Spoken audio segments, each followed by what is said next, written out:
గత 2 సంవత్సరాలుగా మనం చాలా రకాలైనటువంటి భయాందోళన గుండా వెళ్తా ఉన్నాం. అది మనందరికీ తెలిసిందే. ఒకటి ఏంటంటే జబ్బులు వస్తాయేమో, రెండోది ఏంటంటే నాకు వస్తే చచ్చిపోతానేమో, మూడోది ఇదే విధంగా కొనసాగితే ఉద్యోగాలు ఉండవేమో, ఇంకా అలాగే కొనసాగితే కనుక మాకు తినడానికి తిండి ఉండదేమో, చాలా రకాలైనటువంటి భయాలు ఉండిపోయింది.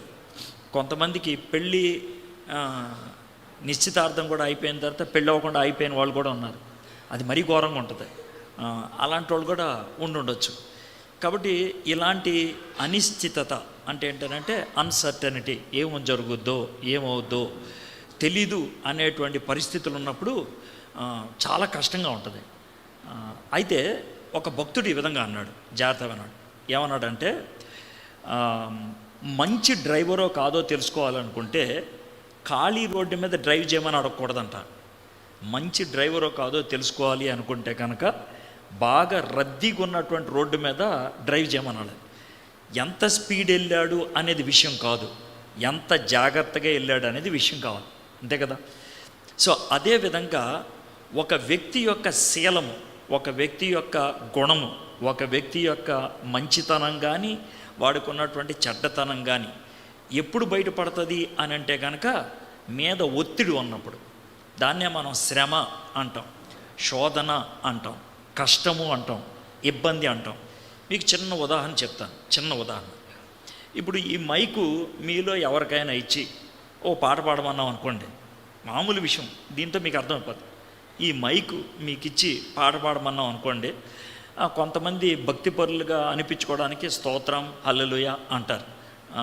అది ఎందుకంటారో నాకు తెలియదు, అలా అనకూడదు. అంటే మైక్ టెస్టింగ్కి స్తోత్రం హల్లెలూయా అన్నారంటే దేవుడు ఎంత తక్కువైపోయాడో ఆలోచించండి. అలా అనొద్దు. ఒకవేళ మీరు అలా అనేవాళ్ళు అయితే జాగ్రత్త నేర్చుకోండి, ఇంకెప్పుడు అనొద్దు. రెండోది ఏంటంటే కొంతమంది హలో బాగున్నారా అని అంటారు, అది బాగుంది టెస్టింగ్. కొంతమంది అంత చదువు లేని వాళ్ళు ఏం చేస్తారంటే అని కొడతారు, అవునా కదా. ఇప్పుడు దీని మీద నేను ఒత్తిడి పెట్టా, ఈ ఒత్తిడి మీకు దుబ్బు అని సౌండ్ వచ్చింది. దాంతో మీకేమర్థమైంది? ఈ మైకు పనిచేస్తున్నాను, అవునా కదా. ఒకవేళ ఇలా కొట్టినప్పుడు ఏ శబ్దం రాలేదనుకో, నేను ఇటు చూసి పని చేయట్లేదే అంటాను. అదేవిధంగా మనం మైక్ అనుకోండి, మన మీద ఒత్తిడి పెట్టినప్పుడు మనలోంచి వచ్చే స్వరాలు మన శీలాన్ని చూపిస్తాయి.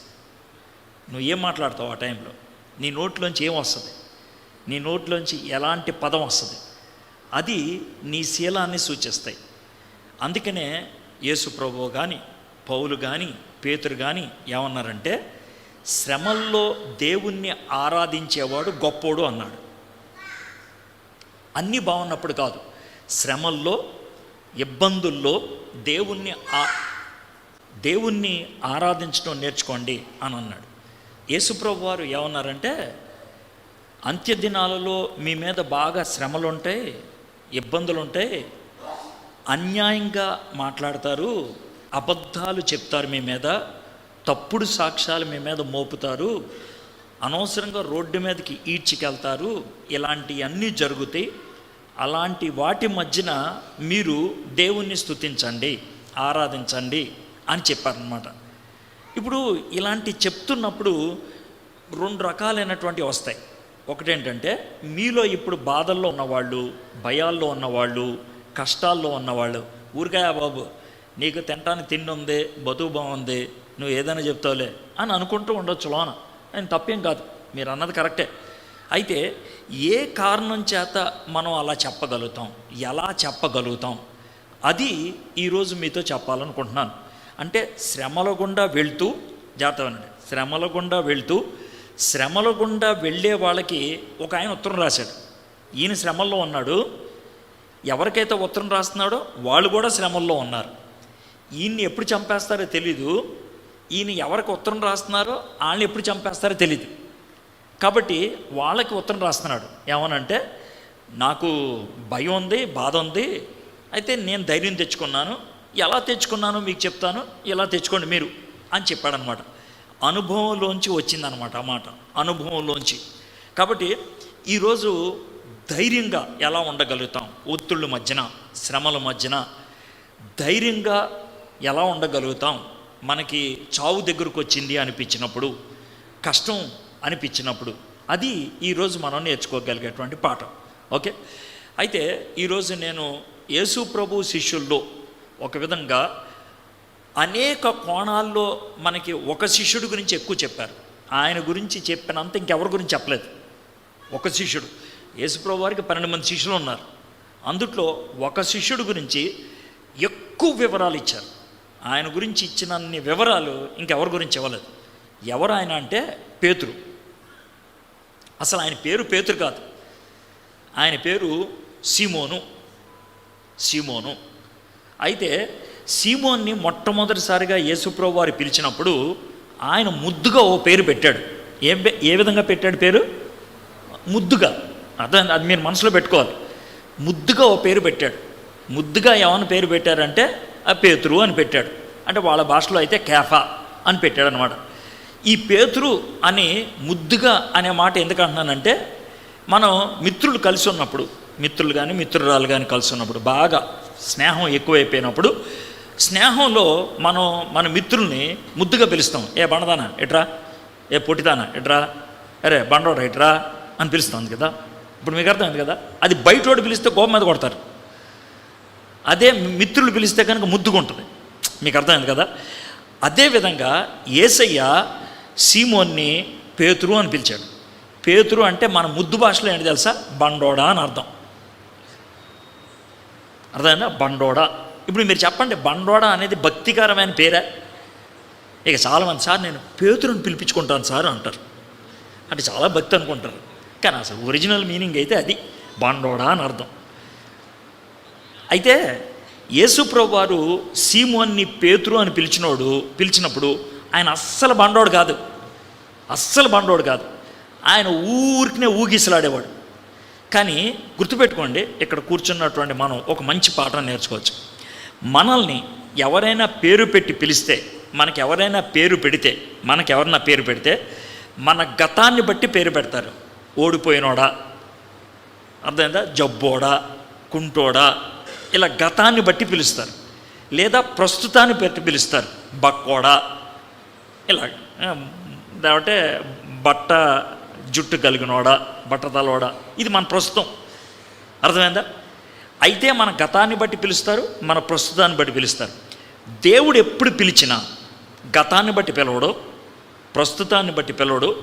భవిష్యత్తులో ఏమవుతారో ముందుగా చూసి దాన్ని బట్టి పిలుస్తాడు. మీకు అర్థమైంది కదండి. ఇప్పుడు గిద్యోనుని దేవుడు ఏమని పిలిచాడు తెలుసా? బలాఢ్యుడా అని పిలిచాడు. కానీ అప్పుడు బలాఢ్యుడిగా లేడాయన, పిరుకోడు.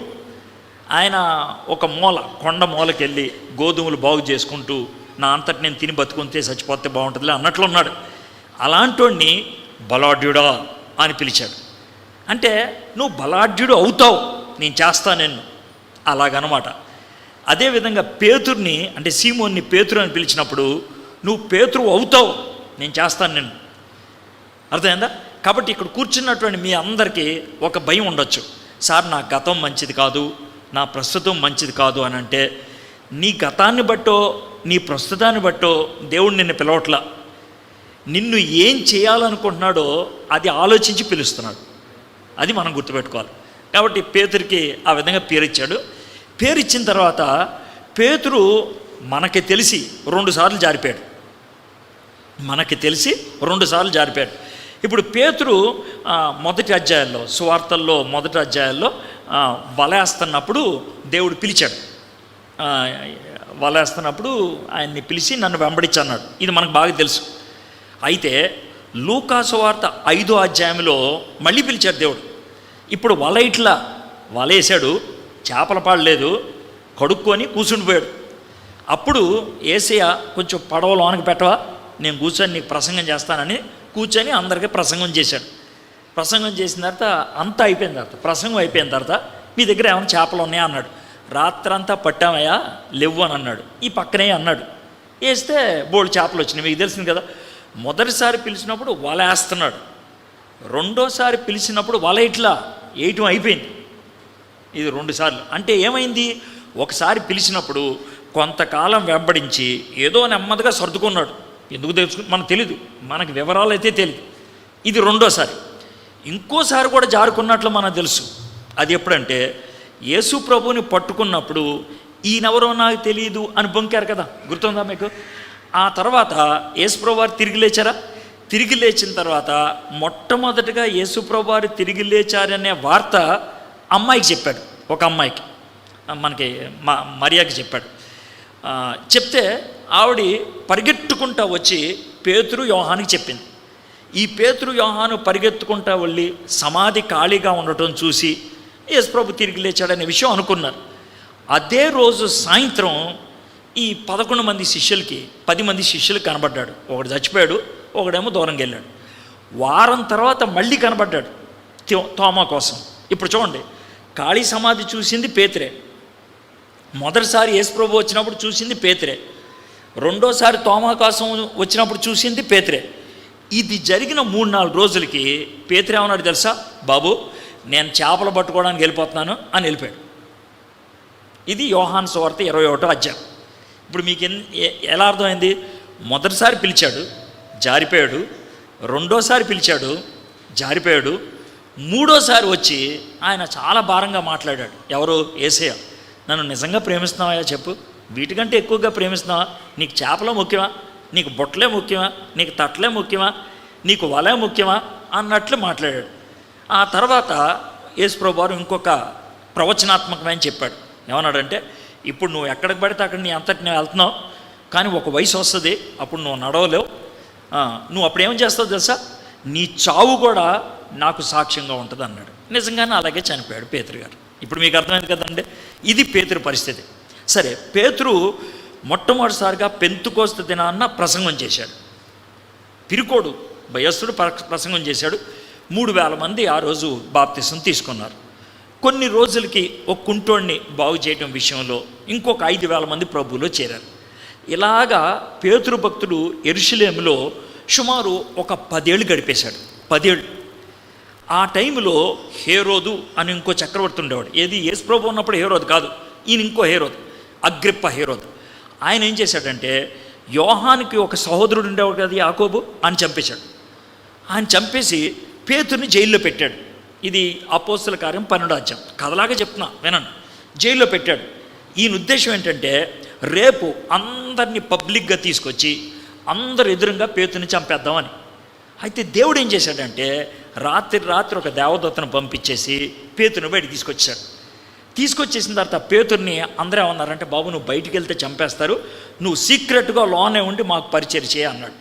అప్పుడు ఈయన ఏం చేసేవాడంటే, గుహల్లోనూ సమాధుల దొడ్లలోనూ లేకపోతే అర్ధరాత్రి పూట్ల సర్వీస్ నడుస్తూ ఉండేది ఆరాధనలో. అక్కడికి వెళ్ళేవాడు పేతురు, పబ్లిక్గా ఉండేవాడు కాదు. అలాగా కొంతకాలం గడిపేశాడు. ఇప్పుడు అపోస్తల కార్యం 15వ అధ్యాయానికి వచ్చాను. అప్పుడు పౌలు భక్తుడు, బర్నబా ఇలాంటి వాళ్ళంతా కూడా యెరూషలేముకి వచ్చారు. ఎందుకు వచ్చారంటే, మొట్టమొదటిసారి పెద్ద కమిటీ మీటింగ్ జరుగుతుంది. ఈ కమిటీ మీటింగ్లో ఒక నిర్ణయం తీసుకుందామని వచ్చారు. ఏంటంటే, అయ్యా మేము సువార్త చెప్తే అన్యులు చాలామంది మార్మన్స్ పొందారు, మరి వాళ్ళని ఏం చేద్దాం? వాళ్ళని చేర్చుకుందామా లేదా? ఇప్పుడు దాకా అయితే అన్యులు చేర్చుకోవడం లేదు. వాళ్ళు ఇచ్చిన నీళ్ళు తాగకూడదు, వాళ్ళు ఇచ్చిన భోజనం తినకూడదు, వాళ్ళ ఇంటికి వెళ్ళకూడదు. ఇది కదా మనకున్నది, ఏం చేద్దామని అందరు కూర్చున్నారు. అప్పుడు పేతురు మాట్లాడాడు, అట్లా అనొద్దు, నేను కూడా అలాగే అనుకున్నాను, దేవుడు నాకు దర్శనమిస్తే కొర్నేలి ఇంటికి వెళ్ళాను నేను అన్నాడు. తర్వాత పౌలు కూడా మాట్లాడాడు, అయ్యా నేను ఈ ప్రాంతం అంతా కూడా ఆసియా ప్రాంతం అంతా తిరిగాను, చాలామంది యేసుప్రభుని అంగీకరించారు, మనం ఎలా కాదంటాం అని పౌలు అన్నాడు. ఎప్పుడైతే పేతురు ఇలా అన్నాడో, ఎప్పుడైతే పౌలు ఇలా అన్నాడో, యాకోబు, ఏ యాకోబు? మీరే కదా సార్ యాకోబు చచ్చిపోయాడు అన్నారు కదా అని అంటే, 2 యాకోబులు ఉన్నారు మనకు తెలిసి.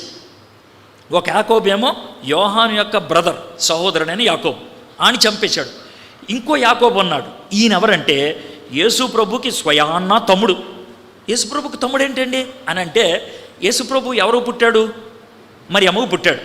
మరియమ్మకు పుట్టిన తర్వాత మరియమ్మ యోసేపు మామూలుగా భార్యాభర్తలుగా కలిసినప్పుడు వాళ్ళకి 4 కొడుకులు పుట్టారు. కూతుర్లు 2-3 పుట్టారు, మనకు సంఖ్య తెలియదు. కొడుకులైతే 4 పుట్టారు. ఆ కొడుకుల్లో ఒక కొడుకు పేరు యాకోబు, ఒక కొడుకు పేరు యోధా. ఇలాగ 4కి 4 పేర్లు ఉన్నాయి. యోధా పత్రిక రాసింది యేసు ప్రభు తమ్ముడు అనమాట. యాకోబు పత్రిక రాసింది కూడా యేసు ప్రభు తమ్ముడు. ఈ యేసుప్రభు తమ్ముడు అప్పుడు పెద్ద బిషప్ లాగా ఉండేవాడు అనమాట. ఆయన లేచి నిలబడి మాట్లాడాడు, అయ్యా మనం ఇంకా అన్యుల్ని చేర్చుకుందాం, వాళ్ళని ఏమి ఆటంకం పెట్టొద్దు అని ధైర్యంగా చెప్పాడు. ఇది అపోస్తుల కార్యం 15వ అధ్యాయం. ఆ తర్వాత ఏమనుకున్నారేమో, పేతురు గారు మీరు ఎక్కడ ఉంటే బాగోదు, మీరు ఇంకెళ్ళిపోండి ఇక్కడ నుంచి అని అన్నారు. అప్పుడు ఆయన యెరూషలేము నుంచి వెళ్ళిపోయాడు. వెళ్ళిపోయి అంతియోకు అనే ఒక ఊరు వచ్చాడు.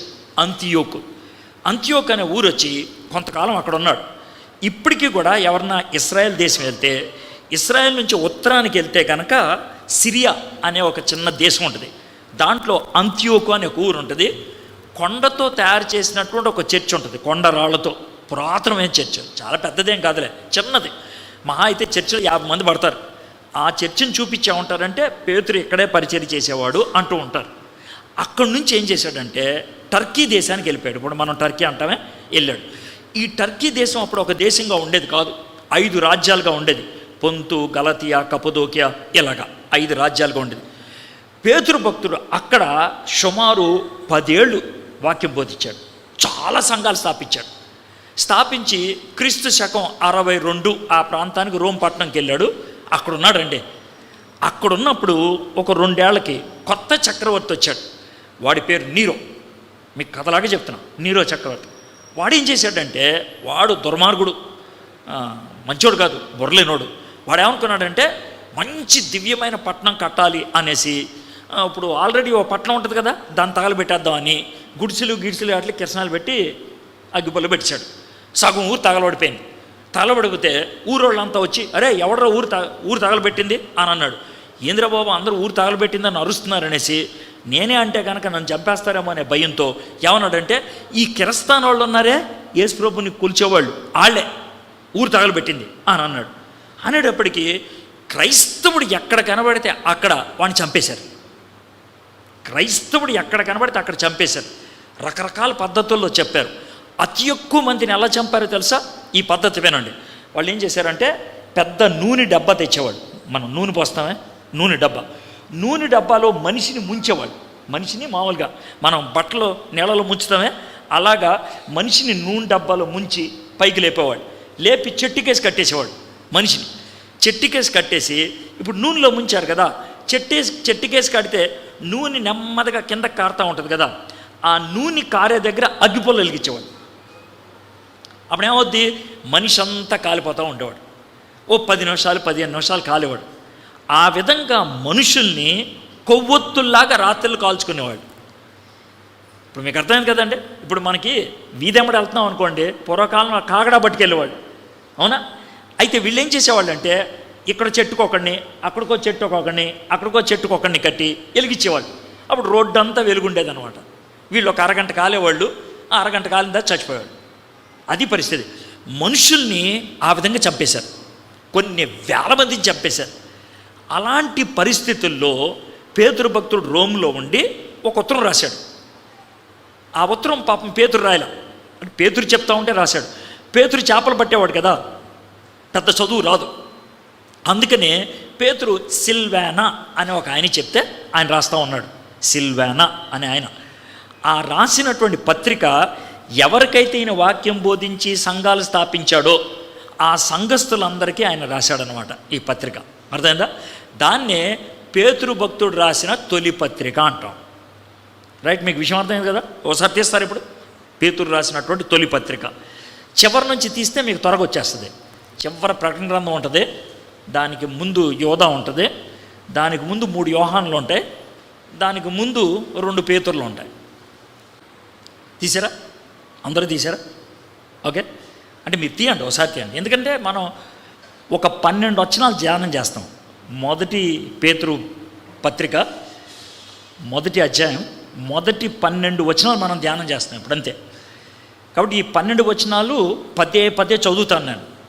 ఆ 12 వచనాలు ముక్కలుగా చీల్చి మీకు చాలా పాఠాలు నేర్పిస్తాను. మీకు అర్థమయ్యేటట్లు నెమ్మదిగా మీకు చెప్తాను. కాబట్టి మీరు వినండి. మీలో కొంతమందికి నిద్ర వస్తుంది, నేను ఇప్పుడే చెప్తున్నా. ఎందుకనంటే నేను రాత్రి మాట్లాడారే, ఆయన పేరేంటండి, జాకబ్ గారు లాగా బలగుద్దేసి ఊగేసి మాట్లాడినాను. మామూలుగా నెమ్మది చెప్తా, అర్థమైందా? తర్వాత ఆయనేమో కథలు, అంటే ఆయన జీవితం చెప్పాడు కదా, కాబట్టి అదంతా ఇంట్రెస్టింగ్ ఉంటుంది. ఇప్పుడేమో ఇది వాక్యం ఇది అంటే అది చెడ్డదని కాదు, అదో పద్ధతి ఇదో పద్ధతి. కాబట్టి ఇది కొంచెం నిద్ర వస్తుంది. మీరు ధైర్యం తెచ్చుకొని నిద్ర ఆపుకోవాలి. అది మీరు చేయాల్సినటువంటి పని. నేను కూడా అప్పుడప్పుడు చిన్న చిన్న కథలు చెప్తానులేండి నిద్రపోవడానికి, అర్థం అవడానికి. అయితే మీరు వినండి. అయితే ఈ 5 అధ్యాయాలు అంటే నేను ఏంటంటే 5 అధ్యాయాల్లో కొంచెం రుచి ఇస్తాను మీకు. రుచి అంటే ఓ చిన్న మొక్క పెట్టాను అనుకోండి, నచ్చింది అనుకోండి, పూర్తిగా తినబుద్ధి అవుద్ది. సో ఈ 12 వచనాలు ఒక విధంగా చెప్పాలంటే పేతురు రాసిన తొలి పత్రిక యొక్క కేక్ అనమాట. కేక్ తెలుసు కదా మీకు. దాంట్లో మొక్క పెడుతున్నాను మీకు, మొదటి 12 వచనాలు. అది నచ్చింది అనుకోండి, ఇప్పుడు మీరేం చేయాలంటే పేతురు పత్రిక అంతా చదివాలి. సార్ మాకు ఎలా అర్థమవుతుంది సార్ అంటే, ఏం లేదు, అంత ఈజీగా అర్థమవుతుంది. ఎలాగో చెప్తాను మీకు చాలా సులభతరంగా. 5 అధ్యాయాలకి 5 పాయింట్లు చెప్తాను, అర్థమైందా? ఈ 5 పాయింట్లు మీకు గుర్తుంటాయి, చాలా సులభతరంగా గుర్తుంటుంది. ఇప్పటికే మీకు చాలా చెప్పాను. శ్రమల్లో ఉన్న వాళ్ళకి, భయాందోళనలో ఉన్న వాళ్ళకి, రేపు చచ్చిపోతామా ఎల్లుండి చచ్చిపోతామా అనేటువంటి పరిస్థితుల్లో ఉన్న వాళ్ళకి పేతురు భక్తుడు రాసినటువంటి పత్రిక. సో అలాంటి వాళ్ళకి ఎలాంటి మాటలు చెప్తాం? ఉదాహరణకి హాస్పిటల్లో దెబ్బలు తగిలి కొన ప్రాణంతో ఉన్నాడు అనుకో, అర్థమైందా? ఆయన మాట్లాడలేదు, ఆయన భార్యతో మాట్లాడుతున్నారు. ఎవరు మాట్లాడతారు? ఏమండి ఈయన పోతాడు అంటారు, మీరు వెళ్ళి చెప్పండి. పోతాడు అంటారా? అనరు. మా ధైర్యం తెచ్చుకోమా, ప్రార్థన చేద్దాం, దేవుడు ఖచ్చితంగా సహాయం చేస్తాడు అంటారు లేదా? ఈ మాటలను ఏమంటారు? ఈ మాటల్ని నిరీక్షణ మాటలు అంటారు. ఏమంటారు? అంటే బతుకుతాడు, ఒక ఆశ, వాళ్ళలో ఒక ఆశ కలిగించేటువంటి మాట. ఇది నిరీక్షణ మాట. పేతురు భక్తుడు నిరీక్షణ అనే అంశంతో ఈ 5 అధ్యాయాలు రాశాడు. ఇప్పుడు నీకు అర్థమైంది కదా ఎందుకు రాశాడు అది. కాబట్టి ఈ 5 అధ్యాయాల్లో 3 పదాలు ఎక్కువ కనబడతాయి. 3 పదాలు, ఈ 3 మాటలు చాలాసార్లు కనబడతాయి. మొత్తం 105 వచనాలు. ఎన్ని వచనాలు? ఎన్ని అధ్యాయాలు? 5 అధ్యాయాలు, 105 వచనాలు. 5 అధ్యాయాలు, 105 వచనాలు కలిగినటువంటి పేతురు పత్రికలో 17 సార్లు శ్రమ అనే మాట ఉంటుంది. అందుకు శ్రమలో ఉన్నారు కదా, అందుకనే శ్రమ గురించి మాట్లాడాడు. 9 సార్లు కృప అనే మాట ఉపయోగించాడు. 9 సార్లు కృప. శ్రమల్లో ఉన్న వాళ్ళకి దేవుడు కృప ఉండాలి, అప్పుడే మనం బయటకు వస్తాం. 7 సార్లు మహిమ అనే మాట ఉపయోగించాడు. మొదటిది 17 సార్లు ఏ మాట ఉంది? శ్రమ. 9 సార్లు ఏముంది? కృప. 7 సార్లు ఏముంది? మహిమ. ఎవరైతే శ్రమల గుండా వెళ్తున్నారో వాళ్ళు దేవుని కృపను ఆశ్రయిస్తే దేవుని మహిమలోకి ప్రవేశిస్తారు. బాగుంది కదండి? అది ఈ పత్రిక యొక్క మూల విషయం. అంతే. దీన్ని అంతటిని ఒక వచనంలో మీకు చదివి వినిపిస్తాను. పేతురు భక్తుడు రాసిన తొలి పత్రిక 5వ అధ్యాయం 10వ వచనం. అంటే ఈ 3 పదాలు ఈ వచనంలో ఒకే చాట కనబడతాయి. అందుకని ఈ వచనం చదివిస్తా. తన నిత్య మహిమకు క్రీస్తునందు మిమ్మును పిలిచిన సర్వకృపానిధియగు దేవుడు కొంచెము కాలము మీకు శ్రమపడిన పిమ్మట తానే మిమ్ముని పూర్ణులుగా చేసి స్థిరపరిచి బలపరచును. ఇక్కడ మీకు కొంచెం కాలం ఏముంటుంది? శ్రమ ఉంటుంది. ఈ శ్రమ ఎవరిని బట్టి వచ్చింది? క్రీస్తుని పిలిచిన, క్రీస్తు ఎవరినైతే పిలిచారో వారికి కృపను బట్టి వచ్చింది. వాళ్ళకి ఏమిస్తారు దేవుడు? చివరిలో మహిమనిస్తాడు. అంటే ఒక విధంగా చెప్పాలంటే ఇప్పుడు 50 మంది ఉన్నారు ఇక్కడ. ఈ 50 మందిని మీరు రండి, ఎవరైతే బాగా పరిగెడతారో వాళ్ళని మన స్కూల్ తరపున మిమ్మల్ని కాంపిటీషన్కి పంపిస్తూ ఉంటారు. 50 మందిలో 5గురు బాగా పరిగెట్టారు. ఈ 5గురిని సెలెక్ట్ చేస్తారు మన తరపున, స్కూల్ తరపున కాంపిటీషన్కి వెళ్ళటానికి. ఈ 5గురిని తినబెట్టి పడుకోబెడతారా? చెప్పండి నాకు. ఈ 5గురిని తినబెట్టి పడుకోబెడతారు. ఏం చేస్తారు ఈ 5గురిని? రోజు మిగిలిన 48 మంది తిని కూర్చుంటారు. ఈ 5గురు శ్రమ పడతా ఉంటారు. అవునా? అయితే 45 మందికి ప్రైజ్ వచ్చే అవకాశం ఉందా? 5గురికి ప్రైజ్ వచ్చే అవకాశం ఉందా? ఇప్పుడు మీకు అర్థమైందా? అయితే శ్రమ పడుతుంది 5గురా 45 మందా? ఈ 5గురు ఎంపిక చేయబడ్డారు, అది కృప. ఇప్పుడు మీకు అర్థమైంది కదండి? వాళ్ళు రోజు కసరత్తు చేస్తున్నారు, తర్బీదు చేస్తున్నారు, అది శ్రమ. ఆ 5గురికి మెడల్ వస్తుంది, అది మహిమ. ఇప్పుడు చెప్పండి, విశ్వాసులంగా మనం తిని పడుకోవడం బాగుంటుందా, శ్రమ గుండా వెళ్తాం బాగుంటుందా? ఇప్పుడు మీకు అర్థమైంది కదండి. అది పేతురు భక్తుడు చెప్పినటువంటి విషయం. అరే నువ్వు సెలెక్ట్ అయ్యవరా, అందుకే నీకు శ్రమ. నువ్వు సెలెక్ట్ కాకపోతే ఇంట్లో పడుకుంటావు, సెలెక్ట్ అయ్యావు కాబట్టి శ్రమ. ఇప్పుడు ఇంకో ఉదాహరణ చెప్తాను.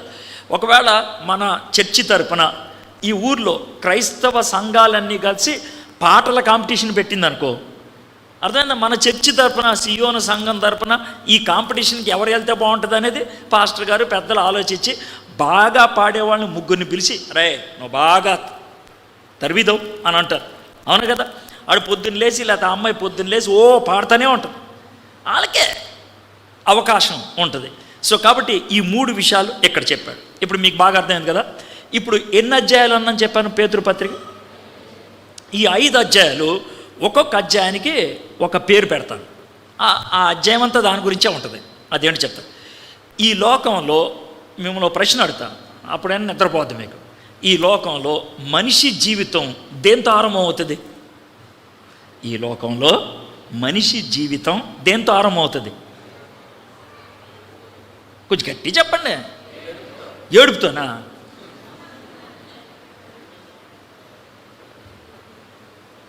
మళ్ళీ అడుగుతున్నా, అది కరెక్ట్ ఆన్సర్ కాదు. ఈ లోకంలో మనిషి జీవితం దేంతో ఆరంభం అవుతుంది?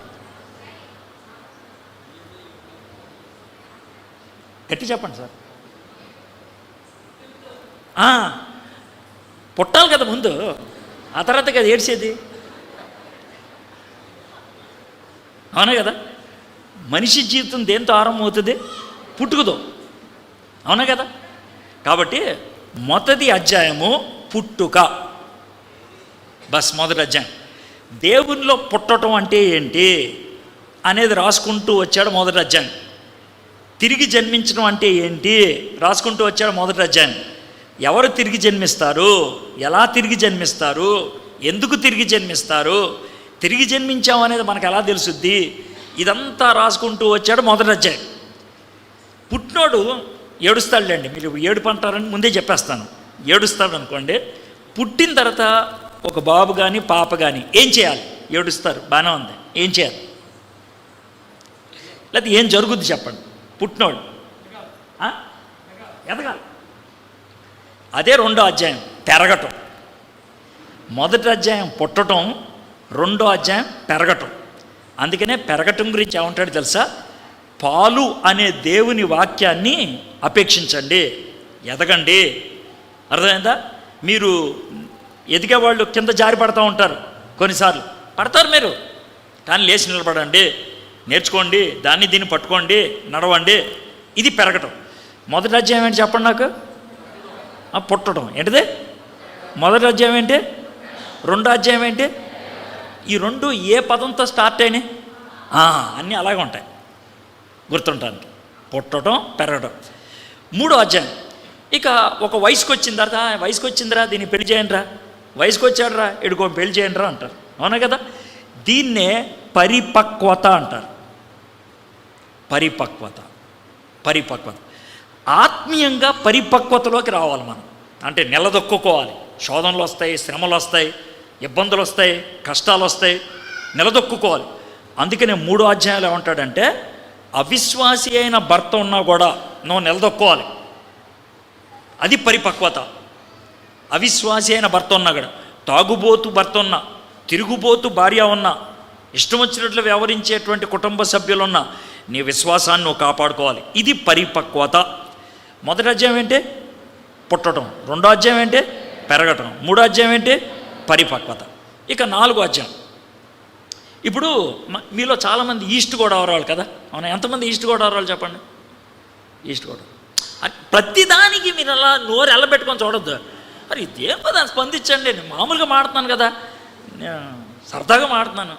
మీలో ఈస్ట్ గోదావరి వాళ్ళు ఎంతమంది లేరా? నేను చాలా ఎక్కువ మంది ఉన్నారు అనుకున్నాను నేను. ఓకే, అంటే బహుశా అక్కడి నుంచి ఇక్కడికి వచ్చిన తర్వాత ఈస్ట్ గోదావరి అని చెప్పుకోవడానికి సిగ్గుపడుతున్నారేమో. ఈస్ట్ గోదావరిలో అంటే రాజోలు ఆ ప్రాంతంలో, కోనసీమ ప్రాంతంలో గుర్తుపెట్టుకోండి, జనవరి మాసం వస్తుంది కదా, జనవరి మాసంలో 2 రోజుల్లో 3-4 వేల కోట్ల వ్యాపారం జరుగుతుంది. 2 రోజుల్లో జనవరి నెలలో ప్రతి సంవత్సరం జనవరి 13, 14, 15 ఆ 3 రోజుల్లో 3-4 వేల కోట్లు వ్యాపారం దేని మీద జరుగుతుందో తెలుసా? ఆ కోడి పంజం. మీకు బాగా అర్థమైంది కదా? కోడికి పందెం ఎంతసేపు ఉంటుంది? కోడికి పందెం ఎంతసేపు ఉంటుంది? 10 నిమిషాలు. అతి ఎక్కువ అంటే 10 నిమిషాలు. కొన్ని అయితే 3 నిమిషాలు అయిపోతాయి. అర్థమైందా? ఈ 10 నిమిషాల పందెం కోసం ఆ కోడిని ఎంతకాలం పెంచుతారు? సంవత్సరం పెంచుతారు. అవునా కదా? పందెం ఉండేది 3 నిమిషాలు, పెంచేది ఎంత? 300 రోజులు.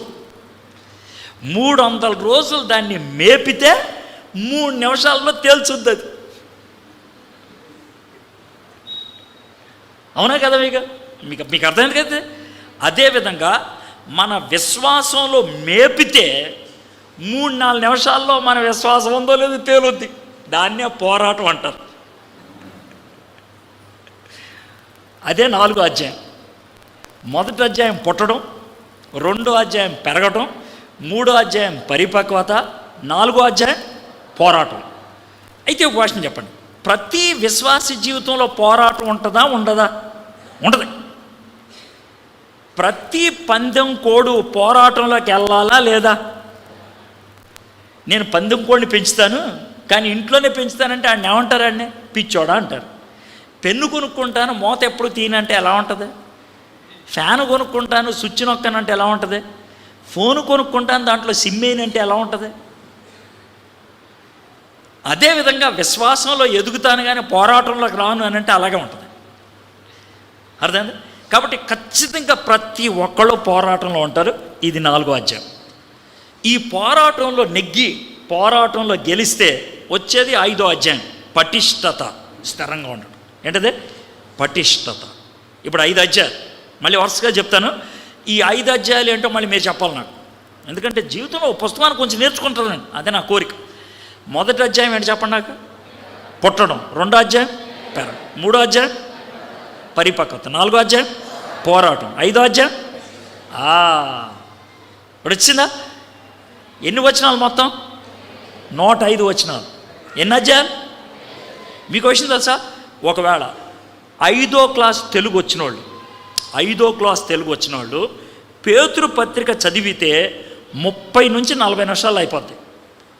ఇంటర్మీడియట్ తెలుగు వచ్చిన వాళ్ళు పేతురు పత్రిక చదివితే 20 నిమిషాలు అయిపోద్ది.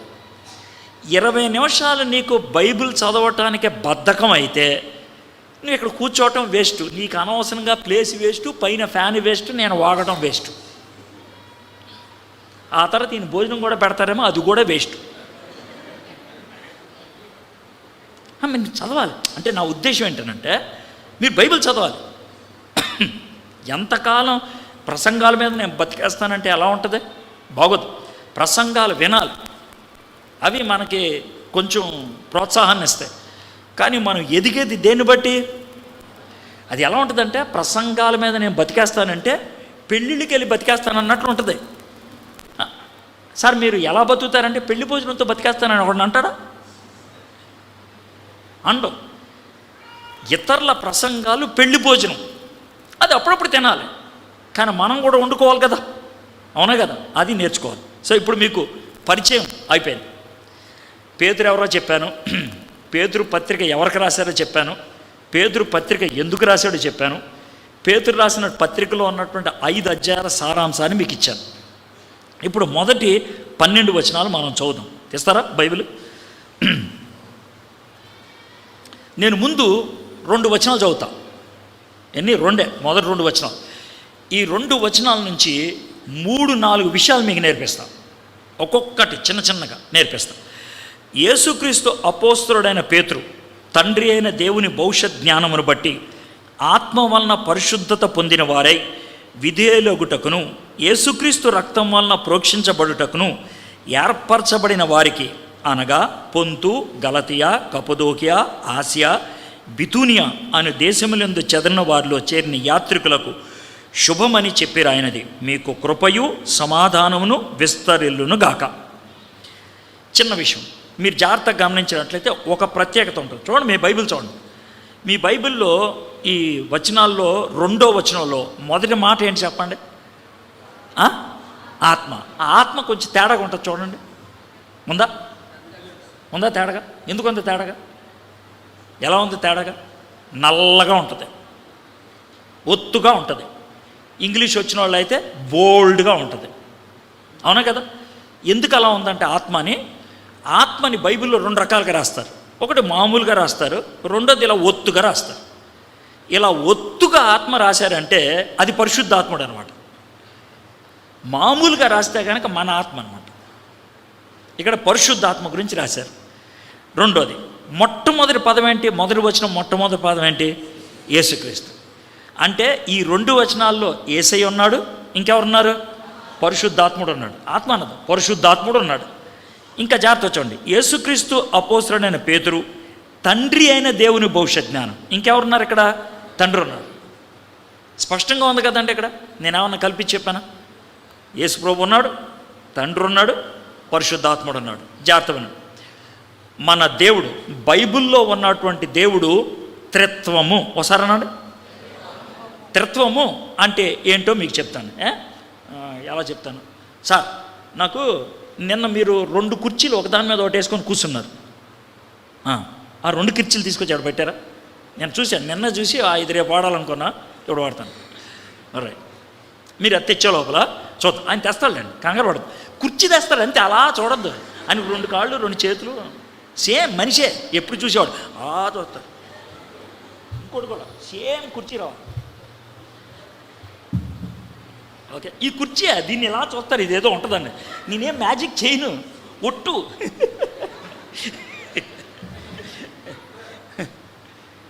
ఎంత హడావడి చేస్తున్నారు భయ, మీరు చాలా సింపుల్గా ఇచ్చేస్తారు అనుకున్నాను నేను. బస్ రైట్ చాలు.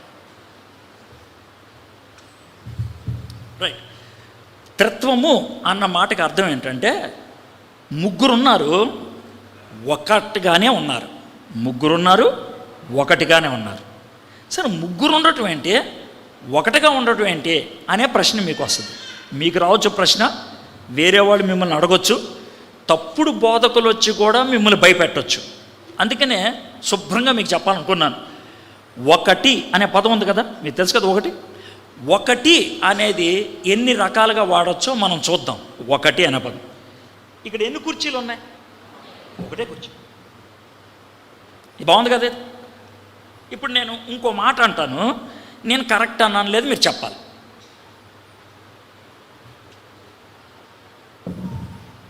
ఈ 2 ఒకటే, కరెక్టా కాదా?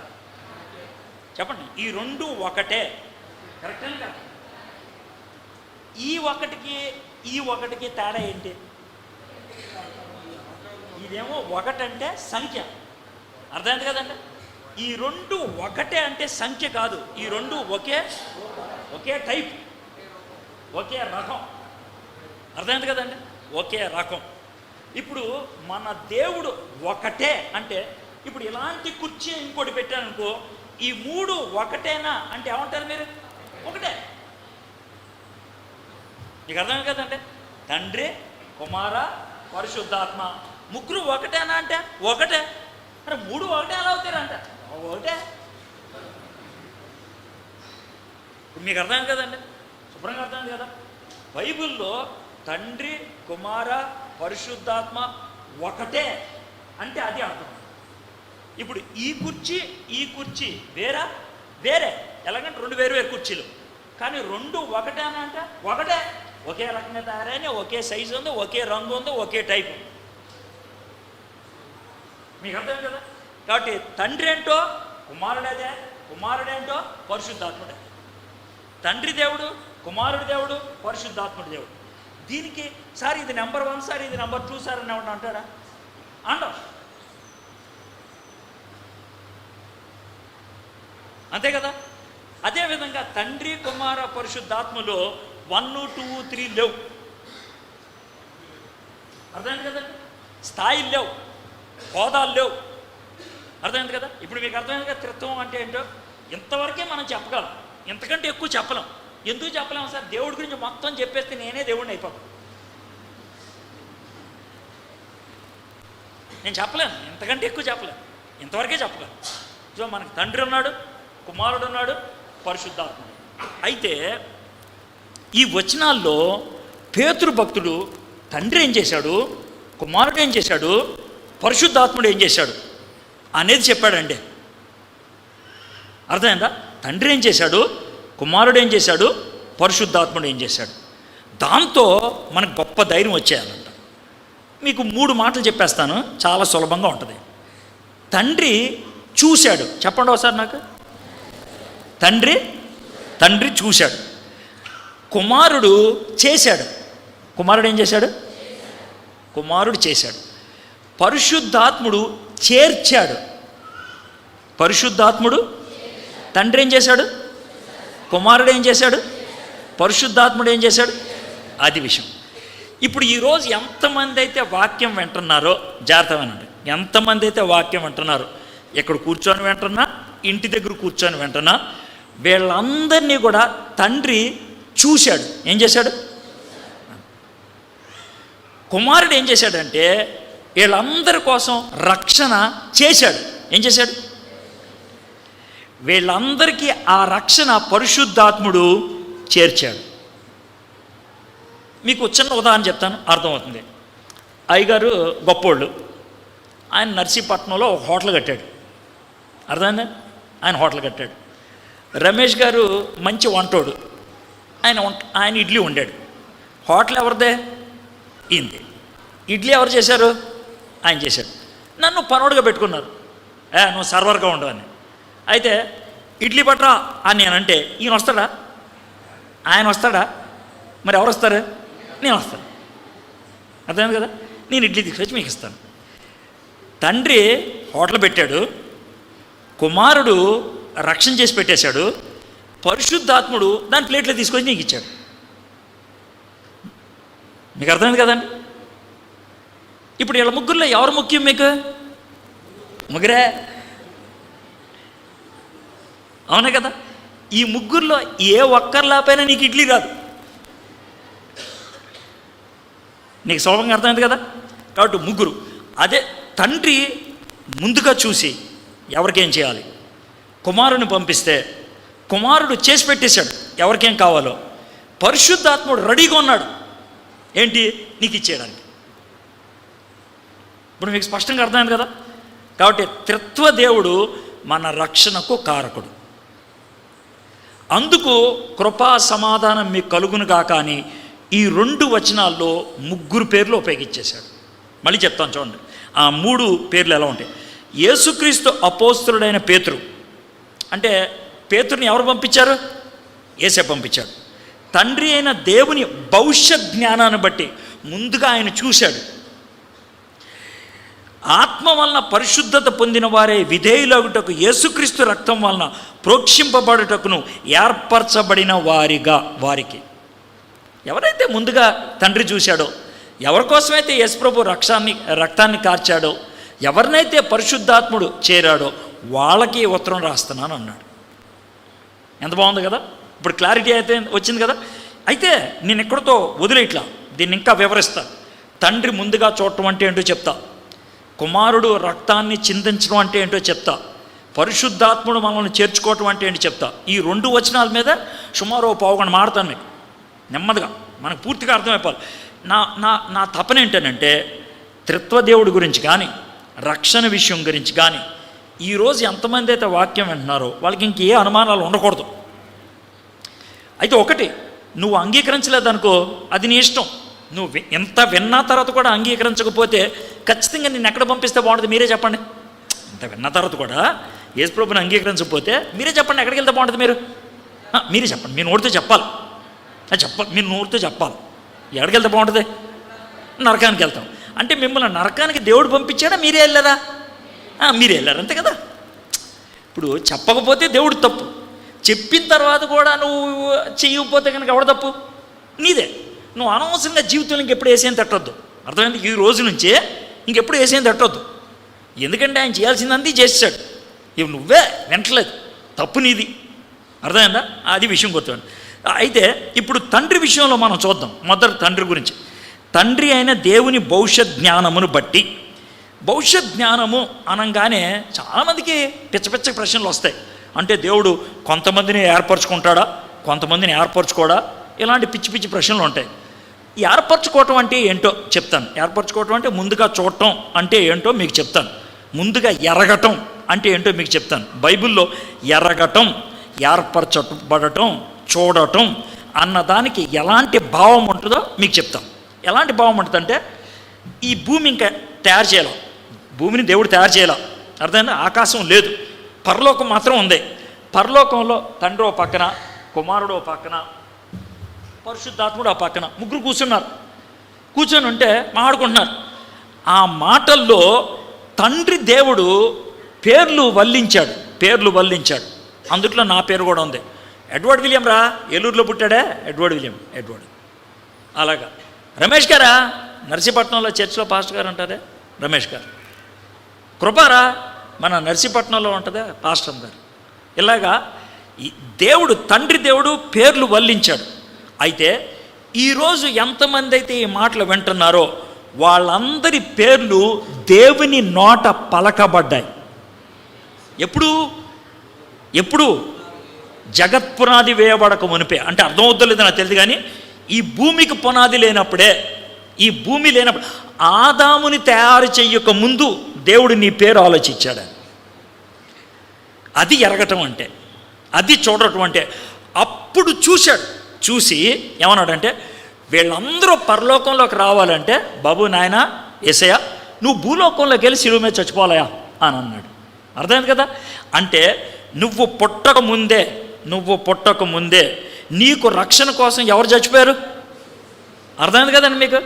నువ్వు పుట్టిన తర్వాత, పాపం చేసిన తర్వాత అప్పుడు తండ్రి ఆలోచించి కుమారుని పంపించడం కాదు, ముందుగానే చూశాడు. ఆయన ముందుగా చూసి ఏర్పరచుకున్నాడు అనేటువంటి మాట చూస్తాను. అయితే ఎరగటం అన్న మాటని ఎలా అర్థం చేసుకుంటూ చూద్దాం. యోహాను సువార్త 10వ అధ్యాయం. గబగబా తీసేవాళ్ళు తీయండి, ఎత్తుక్కునే వాళ్ళు తీయద్దు. ఎందుకంటే అది ఎతికి మళ్ళీ తీసి మళ్ళీ వెనక్కి వచ్చే లోపల పోతాయి. నాకు ఎతకడం కష్టం సార్ అంటే పర్లేదు, ఏం పర్లేదు, మొదటి పేతురు ఆ అధ్యాయంలోనే ఉండిపోండి, నేను టకటకా తీస్తానన్న వాళ్ళు తీయండి. యోహాను సువార్త 10వ అధ్యాయం 14-15 వచనాలు చదువుతాను. నేను గొర్రెల మంచి కాపర్ని, తండ్రి నన్ను ఎలాగును ఎరుగునో, నేను తండ్రిని ఎలాగు ఎరుగుదునో అలాగే నేను నా గొర్రెలను ఎరుగుదును, నా గొర్రెలు నన్ను ఎరుగును, మరియు గొర్రెల కొరకు నా ప్రాణం పెట్టుచున్నాను. ఈ 2 వచనాల్లో ఎరగటం అనే మాట ఎన్నిసార్లు ఉంది? 4 సార్లు ఉంది. ఎరగటం అన్న మాట తెలుసుకోవటం కాదు. ఎరగటం అన్న మాట ఏంటంటే మంచి సంబంధం కలిగి ఉండటం. ఇక్కడ చిన్న ఉదాహరణ చెప్తాను. నా గొర్రెలను ఎరుగుదును, నా గొర్రెలు నన్ను ఎరుగును. గొర్రెకి గొర్రె కాపరికి ఎరగటం అంటే ఏంటి? ఎలా తెలుసుద్ది ఎరగటం అంటేది? మీలో ఎంతమందికి గొర్రెల పెంపకం గురించి తెలుసో తెలీదో నాకు తెలియదు, కానీ తెలుసో లేదో నాకు తెలియదు, కానీ కోళ్ళు పెంపకం గురించి తెలుసు కదా. కోళ్ళు పెంచుకుంటారు కదండి, మీరు పెంచుకుంటారా? కొంతమంది కుక్కలు పెంచుకుంటారా? కుక్కల గురించి ఉదాహరణ చెప్తాను. మీరు ఒక కోడిని పెంచుకుంటున్నారనుకోండి, కొత్త కోడిని ఇంటికి తీసుకొస్తే ఇప్పేస్తారా? ఏం చేస్తారు? కట్టేసి ఉంచుతారు. ఎంతకాలం కట్టేసి ఉంచుతారు? ఎంతకాలం? ఎప్పుడు దాకా కట్టేసి ఉంచుతారు? మనకి అలవాటు అవ్వాలి, అలవాటు అయ్యేటంతవరకు కట్టేసి ఉంచుతారు. మనకి దానికి ఒక సంబంధం ఏర్పడాలి, అవునా కదా? ఆ తర్వాత నెమ్మదిగా కోడిని నిప్పేస్తారు. కోడి వెళ్ళిపోద్ది. మనకేమన్నా టెన్షన్ ఉంటుందా? ఉండదు. కోడి అంతవరకు ఉంటుంది. బొబ్బో అనగా టక్కుమని వచ్చేస్తుంది, అవునా కదా? ఇప్పుడు కోడికి నీ బొబ్బో అర్థమవుతుందా? అర్థమవుతుంది, అవునా కదా? అది గొర్రెలు ఎరగటం అంటే దేవుడికి మనకి సంబంధం ఏర్పడితే దాన్ని ఎరగటం అంటారు. మీకు అర్థమైంది కదా? బయట 8 కోళ్ళు ఉన్నాయి, మీ మొత్తం 2 కోళ్ళే, మీ సొంత 2 కోళ్ళే, బయట 8 కోళ్ళు తిరుగుతున్నాయి. అక్కడ బొబ్బో అని పిలిచావు, ఎన్ని వస్తాయి? 2 వస్తాయి. యేసయ్య నా గొర్రెలు నా స్వరం వింటాయనంటే బోల్డ్ గొర్రెలు ఉన్నాయి అక్కడ, కానీ అన్ని రావు. ఏ గొర్రెలైతే నాతో సంబంధం ఉన్నదో, ఏ గొర్రెలైతే నాతో సహవాసం ఉన్నదో అయ్యో వస్తాయి. దీన్ని ఏమంటారంటే దేవుని స్వరాన్ని వినటం, దేవుని స్వరాన్ని అర్థం చేసుకోవటం, దేవుని మాటకి మన జీవితం కట్టుబడిపోయి ఉంటాం. సార్ దేవుని స్వరం వినబడుతుందా అంటే, మరి పాస్టర్ గారికి ఏమన్నా వినబడిందేమో కానీ నాకైతే ఎప్పుడు వినబడాల, నాకు వినబడాల. దేవుడు నాతో ఎప్పుడు అరే బాబు ఎడ్వర్డ్ అని ఎప్పుడు పిలవాల. కానీ దేవుని స్వరం నేను గ్రహించగలను. ఎలాగా? వాక్యం ద్వారా. ఎలాగా? దేవుని వాక్యాన్ని ఎంత ఎక్కువగా చదివితే, దేవుని వాక్యాన్ని ఎంత ఎక్కువగా ధ్యానం చేస్తే, దేవుని వాక్యంలో ఎంతైతే మనం మునిగిపోతామో దేవుని స్వరాన్ని అంత సులభంగా గుర్తుపెట్టుకుంటాం. అర్థమైంది కదండి? ఇది ఎరగటం అని అంటే. మళ్ళీ చదువుతాను చూడండి, ఇప్పుడు మీకు బాగా అర్థం అవుతుంది. 14-15 నేను గొర్రెల మంచి కాపర్ని. 15 వచనం తండ్రి నన్ను ఎలాగును ఎరుగును, నేను తండ్రిని ఎలాగు ఎరుగుదును, అలాగే నేను నా గొర్రెలను ఎరుగుదును, నా గొర్రెలు నన్ను ఎరుగును, మరియు గొర్రెల కొరకు నా ప్రాణం పెట్టుచున్నాను. ఎంత స్పష్టంగా చివరిలో నా గొర్రెలంటే నాకు ఎంత ఇష్టం అంటే ప్రాణం కూడా పెట్టేస్తాను అని చెప్తున్నాడు. ఇది ఎరగటం అంటే దేవుడితో సంబంధం కలిగి ఉండటం, సహవాసం కలిగి ఉండటం, అది దేవుడు కోరుకుంటున్నాడు. అయితే దేవుడు ఎవరిని ముందు చూశాడంట? జాగ్రత్త అన్నాడు. ఇప్పుడు 100 మందిని దేవుడు సృష్టిస్తే ఈ 100 మందిలో ఎంతమంది నాతో సహవాసంలో ఉంటారు, ఎంతమంది నన్ను ప్రేమిస్తారు, ఎంతమంది నా కోసం చచ్చిపోవడానికి ఇష్టపడతారు, ఆయన ముందే చూశాడంట. అది ఎరగటం అంటే. ఇప్పుడు మీకు అర్థమైంది కదండి? అది స్పష్టంగా చెప్పింది. అయితే నేనేమంటాను తెలుసా, ఇక్కడ కూర్చున్నటువంటి మీ అందరూ, ఆన్లైన్లో వింటున్నటువంటి మీరు, ఒకవేళ నిజంగానే వాక్యం జాగ్రత్తగా వింటున్నట్లయితే దేవుడు మిమ్మల్ని ఆ విధంగా చూశాడు. బయట ప్రపంచంలో 130 కోట్ల మంది ఉన్నారు. భారతదేశంలో 130 కోట్లు. ఈ 130 కోట్లలో దేవుని వాక్యాన్ని శ్రద్ధాపూరితంగా చదివి ధ్యానం చేసుకొని వాక్యం వినేటువంటి వాళ్ళు 1 కోటి మంది కూడా లేరు సరిగ్గా. అందులో నువ్వు ఉన్నావు. 130 మందిలో ఒకళ్ళు నువ్వు.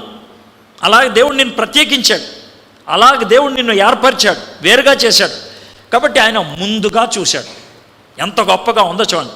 అయితే కొంతమందికి ఒక ప్రశ్న వస్తుంది, సార్ ఒకవేళ దేవుడు చూస్తే, దేవుడు ముందుగానే గమనిస్తే నేనేం చెప్పినా పర్లేదా? ఇది మనకు వచ్చేటువంటి ప్రశ్న. దీనికి కూడా మీకు జవాబు చెప్తాను. మీకు బైబిల్లోంచి ఒక కథలాగా చెప్తాను. మోషే అని ఆయన ఉన్నాడే, ఎర్ర సముద్రం దాటిన తర్వాత ఇశ్రాయేలీలను అందరినీ నడిపించుకుంటూ వెళ్తున్నాడు. రెఫడిమ్ అనేటువంటి ఒక అరణ్యం వచ్చింది. ఆ అరణ్యం పేర్లు అది. ఆ అరణ్యంకి వచ్చినప్పుడు ఏమైందనంటే అమాలేకీలు యుద్ధానికి వచ్చారు. యుద్ధానికి వస్తే మోషే దగ్గర ఒక అసిస్టెంట్ ఉన్నాడు, ఆయన పేరు యెహోషువ. యెహోషువ నువ్వు వెళ్ళి యుద్ధానికి అని అన్నాడు. మోషే దగ్గర ఇంకొక ఆయన ఉన్నాడు, తనతో పాటు ఉండేవాడిని. ఆయన పేరేంటి? అహరోను. అహరోను మోషే ఇంకొక కుర్రను పట్టుకొని పైకి వెళ్ళారు. అతని పేరు హూరు. ఏం పేరు? హూరు. ఏం చెప్పండి? ఇంకెవరు వెళ్ళారు వాళ్ళిద్దరితో పాటు? హూరుతో పాటు మోషే, అహరోను, హూరు, ముగ్గురు ఒక కొండెక్కారు.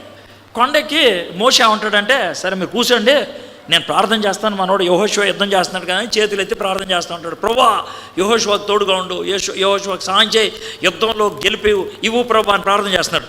ఇలా చేతులు ఎత్తి ప్రార్థన చేస్తున్నప్పుడు కింద నుంచి ఒకడు పరిగెట్టుకుంటూ వచ్చాడు. సార్ మనవాళ్ళు గెలుస్తున్నారు సార్ అని. అవునా అనేసి, వెరీ గుడ్ రా, గెలుస్తున్నారంటే మనవాళ్ళు అన్ని చేతులు కింద పెట్టేసి, చాలా బాగుంది, కొంచెం కాఫీ పట్టరా, కొంచెం నీళ్ళు పట్టరా అని మాట్లాడుతున్నారు సరదాగా. ఈ లోకం కూడా పరిగెట్టుకుంటూ వచ్చాడు. సార్ మనవాళ్ళు ఓడిపోతున్నారు సార్. అవునా అని మళ్ళీ చేతులు ఎత్తి ప్రార్థన చేశాడు. ఇలా చేతులు ప్రార్థన చేసి ఇంకోటి పరిగెట్టుకుంటూ వచ్చాడు. సార్ మన వాళ్ళు గెలుస్తున్నారు, అయితే ఫోన్లే అని మళ్ళీ చేతులు కట్టేసుకున్నాడు. మళ్ళీ ఇంకోటి వచ్చి, సార్ మన వాళ్ళు పోతున్నారు. ఇప్పుడు అర్థమైంది, ఓహో ఇక్కడ లింక్ ఉంది, మనం చేతులు ఎత్తి ప్రార్థన చేస్తే వాళ్ళు గెలుస్తారనమాట అనే మనోడు చేతులు ఎత్తి ప్రార్థన చేస్తూనే ఉన్నాడు. ఎంతసేపు ఎత్తాడు? కొద్దిసేపు ఎత్తిన తర్వాత చేతుల్లో పెట్టి కిందకి వచ్చేసాడు. అప్పుడు ఏం చేశాడంటే హూరు ఒక పక్కన, అహరోను ఒక పక్కన చేతులు ఎత్తి ఇలా పట్టుకొని ఉన్నారు. వాళ్ళు కూడా ఎంతసేపు పట్టుకుంటారు? వాళ్ళు కూడా చేతుల్లో పెడతాయి కదా. లాభం లేదని 2 బండరాళ్ళు ఇటు 2 బండరాళ్ళు ఇటు పెట్టి మోషే చేతులు లేవా ఆ బండరాళ్ళ మీద పెట్టారు. పెడితే మొత్తానికి యుద్ధం అంతా అయిపోయింది. కింద యెహోషువ గెలిచాడు. ఇప్పుడు విన్నారు కదా కథ అంతా, విన్నారా? నేను మిమ్మల్ని ఒక ప్రశ్న అడుగుతా. అయితే మీరు అందరూ నోరు తెరిచి మాట్లాడాలి. ఎవడైతే నోరు తెరవడో ఆ నోరు పడిపోవా, ఆడి నాశనం అయిపోవా. ఎందుకంటే చాలా మొత్తం కథ అంతా చెప్పింది. ప్రశ్న అడిగాను కదా, చెప్పాలి జవాబు ఖచ్చితంగా. ఏంటనంటే ఏదో జవాబు చెప్పండి, మీరు నోరు తెరిచి మాట్లాడండి. ఇప్పుడు అమాలేకీల మీద ఇశ్రాయేలీలు గెలవటానికి ఎవరు కారణం? యెహోషువ యుద్ధం చేయటం కారణమా? మోషే, అహరోను, హూర్లు ప్రార్థన చేయటం కారణమా? మీరు ఆ టైప్ అని అర్థమైపోయింది. ప్రార్థన చేయటం కారణం అంటే మోషే, అహరోను, హూరు ప్రార్థన చేస్తూ ఉంటాడు, యెహోషువ ఇడ్లీ తింటూ ఉంటాడు. గెలుస్తారా చెప్పండి, ఇప్పుడు చెప్పండి నాకు. యెహోషువ ఇడ్లీ తింటూ ఉంటాడు, అవుద్దా? వాళ్ళు ప్రార్థన చేయాలి, వీళ్ళు. ఇప్పుడు మీకు అర్థమైందా? ప్రార్థన పని కలిసి ఉండాలి. క్లారిటీ వచ్చిందా మీకు? ప్రార్థన చేసేసి పడుకుంటానంటే కుదరదు. పని చేస్తాను ప్రార్థన చేయను అంటే తప్పు. ప్రార్థన పని రెండూ కలవాలి. దేవుని చిత్తము మానవ ప్రయత్నము కలవాలి. మీకు క్లియర్గా అర్థమైంది కదా? దేవుని చిత్తము మానవ ప్రయత్నము రెండు కలవాలి. ఇప్పుడు మీకు క్లారిటీ వచ్చింది కదా? ఇప్పుడు మీరు దేవుని రాజ్యంలో ఉండటం దేవుని చిత్తమా కాదా? మీరు ఉండటం దేవుని చిత్తమా కాదా? మీకు ఎలా తెలుసు? మీకు ఎలా తెలుసు? మీకు ఎలా తెలుసు? నేను చెప్తే ఎలా తెలుసా? దేవుని చిత్తం కాబట్టి చర్చిలోకి వచ్చి కూర్చున్నాను, లేకపోతే మందు కొట్టి రోడ్డు మీద తిరుగుతూ ఉండేవాడు. నీకు అర్థమైందా? దేవుని చిత్తం కాబట్టి వింటున్నావు ఈ మాటలు. దేవుని చిత్తం కాబట్టి నన్ను తీసుకొచ్చాడు ఈ మాటలు చెప్పడానికి దేవుడు. అర్థమైందా? మీకు ఈ వార్త వినాలి అని దేవుడు ఇష్టం, అందుకే మీరు ఇక్కడ కూర్చున్నారు. మిమ్మల్ని పాస్టర్ గారు పిలిచారా, మీ ఇంటి పక్కన వాళ్ళు పిలిచారా, మీ ఇంటి ఎదురు వాళ్ళు పిలిచారా, నాకు అనవసరం. కానీ మిమ్మల్ని ఇక్కడ తీసుకొచ్చింది ఎవరు? దేవుడు. ఈ మాటలు వినిపిస్తుంది ఎవరు? దేవుడు. ఆయన పని అయిపోయిందా లేదా? ఇప్పుడు ఎవరి పని ఉందా? మీ పని ఉంది. ఇప్పుడు స్పష్టంగా అర్థమైంది కదా? సో దీన్ని తండ్రి ముందుగా చూశాడు అని చెప్పాడు. బాగుంది కదా? ఇప్పుడు మళ్ళీ చదువుతాను ఆ మాటలు, మీకు స్పష్టంగా అర్థమవుతుంది. తండ్రి అయిన దేవుని భవిష్యత్ జ్ఞానమును బట్టి అయిపోయింది కదా. యేసుక్రీస్తు అపోస్తలుడైన పేతురు తండ్రి అయిన దేవుని భవిష్యత్ జ్ఞానమును బట్టి ఆత్మ వలన పరిశుద్ధత పొందిన వారే విధేయులగుటకును. నెక్స్ట్ లైన్, యేసుక్రీస్తు రక్తం వలన ప్రోక్షింపబడుటకును. ఏంటంట? యేసుక్రీస్తు రక్తం వలన ప్రోక్షింప. సార్ ఈ పదం ఏంటి సార్? రక్తం ప్రోక్షించడం ఏంటి సార్ అనే ప్రశ్న మీకు ఉండదు. యూదులకు బాగా అర్థమవుతుంది యేసుక్రీస్తు రక్తం వలన ప్రోక్షించబడటం అంటే ఏంటి అనేది. అసలు ఆ పదం ఎప్పుడు ఉపయోగిస్తారు? 3 సందర్భాల్లో యూదులు రక్తాన్ని ప్రోక్షించడం అంటే ఇలా చిమ్మటం అనమాట. ప్రోక్షించడం అంటే అర్థం అది. అంటే ఈ వేలు ఉంటుంది కదా, ఈ వేలు రక్తంలో ముంచి ఇలా చుమ్ముతారు. ఇప్పుడు మనకి పెళ్ళిళ్ళకి వెళ్తున్నప్పుడు, కొన్ని పెళ్ళిళ్ళు బాగా ధనికులు పెళ్ళికి వెళ్తున్నప్పుడు బయట అత్తర్ చేసేవాడు పట్టుకొని ఇలా కొడతారా? మీకు అర్థమైందా? అలాగనమాట. అయితే అత్తర్ బదులు ఏముంటుందంటే దాంట్లో రక్తం ఉంటుంది అన్నమాట. ఆ విధంగా రక్తాన్ని చిందుతారు. 3 కారణాలతో రక్తాన్ని చిందిస్తారు. మూడు పరిస్థితుల్లో. ఒకటి ఏంటి చెప్తాను. మొదటిది ఏంటంటే ఇది లేవి కాండం 14వ అధ్యాయం. తీయొద్దు ఇప్పుడు, ఇంటికి వెళ్తా చూడండి. అప్పుడున్న విషయం ఏంటి చెప్తాను. లేవి కాండం 14వ అధ్యాయం ఏంటనంటే, పూర్వకాలంలో దేవుని మందిరానికి వెళ్ళాలంటే, ఇప్పుడు కాదు ఇది, దండం పెడతాను, ఇప్పుడు కాదు, అప్పుడు ఉండే పద్ధతి, దాన్ని ఇప్పుడు పెట్టుకోవద్దు. పూర్వకాలంలో మందిరంలోకి వెళ్ళాలంటే శుద్ధిగా ఉండాలి. శుద్ధిగా ఉండాలి అని అంటే కనుక నాకు జబ్బులు ఉండకూడదు, నాకు కాలు ఇరిగిపోతే నేను మందిరంలోకి వెళ్ళటానికి లేదు, నాకు చెవు వినబడిపోతే మందిరంలోకి వెళ్ళటానికి వీల్లేదు. ఆడవాళ్ళకి నెలకోసారి 5 రోజులు సైకిల్ ఉంటుంది, ఆ టైంలో కూడా వెళ్ళటానికి వీల్లేదు, మైలు వెళ్ళటానికి వీల్లేదు. పూర్వకాలం, ఇప్పుడు కాదు అది. మళ్ళీ చెప్తున్నా, అప్పుడు, ఇప్పుడు కాదు. మీకు ఎక్కింది అప్పుడు, ఇప్పుడు కాదు. మీరు పిచ్చ ప్రశ్న లేదు. సార్ నేను ఈ బయట ఉన్నాను, ద్రాక్షారసం తీసుకోవచ్చా, రొడ్డు తీసుకోవచ్చా, కానికేయచ్చా, ప్రార్థన చేయొచ్చా, వాక్యం చదవచ్చా, ఈ సుత్తి ప్రశ్న లేదు. అది అప్పుడు, ఇప్పుడు కాదు. ఓకే, అప్పట్లో ఆ శారీరకమైనటువంటి ఆ శుద్ధిని కోరుకునేవాడు. అయితే నేను మంచోడే, నాకు అన్నీ బాగానే ఉన్నాయి. అయితే ఉన్నట్లుండి నాకు గజ్జి వచ్చింది. ఏమొచ్చింది?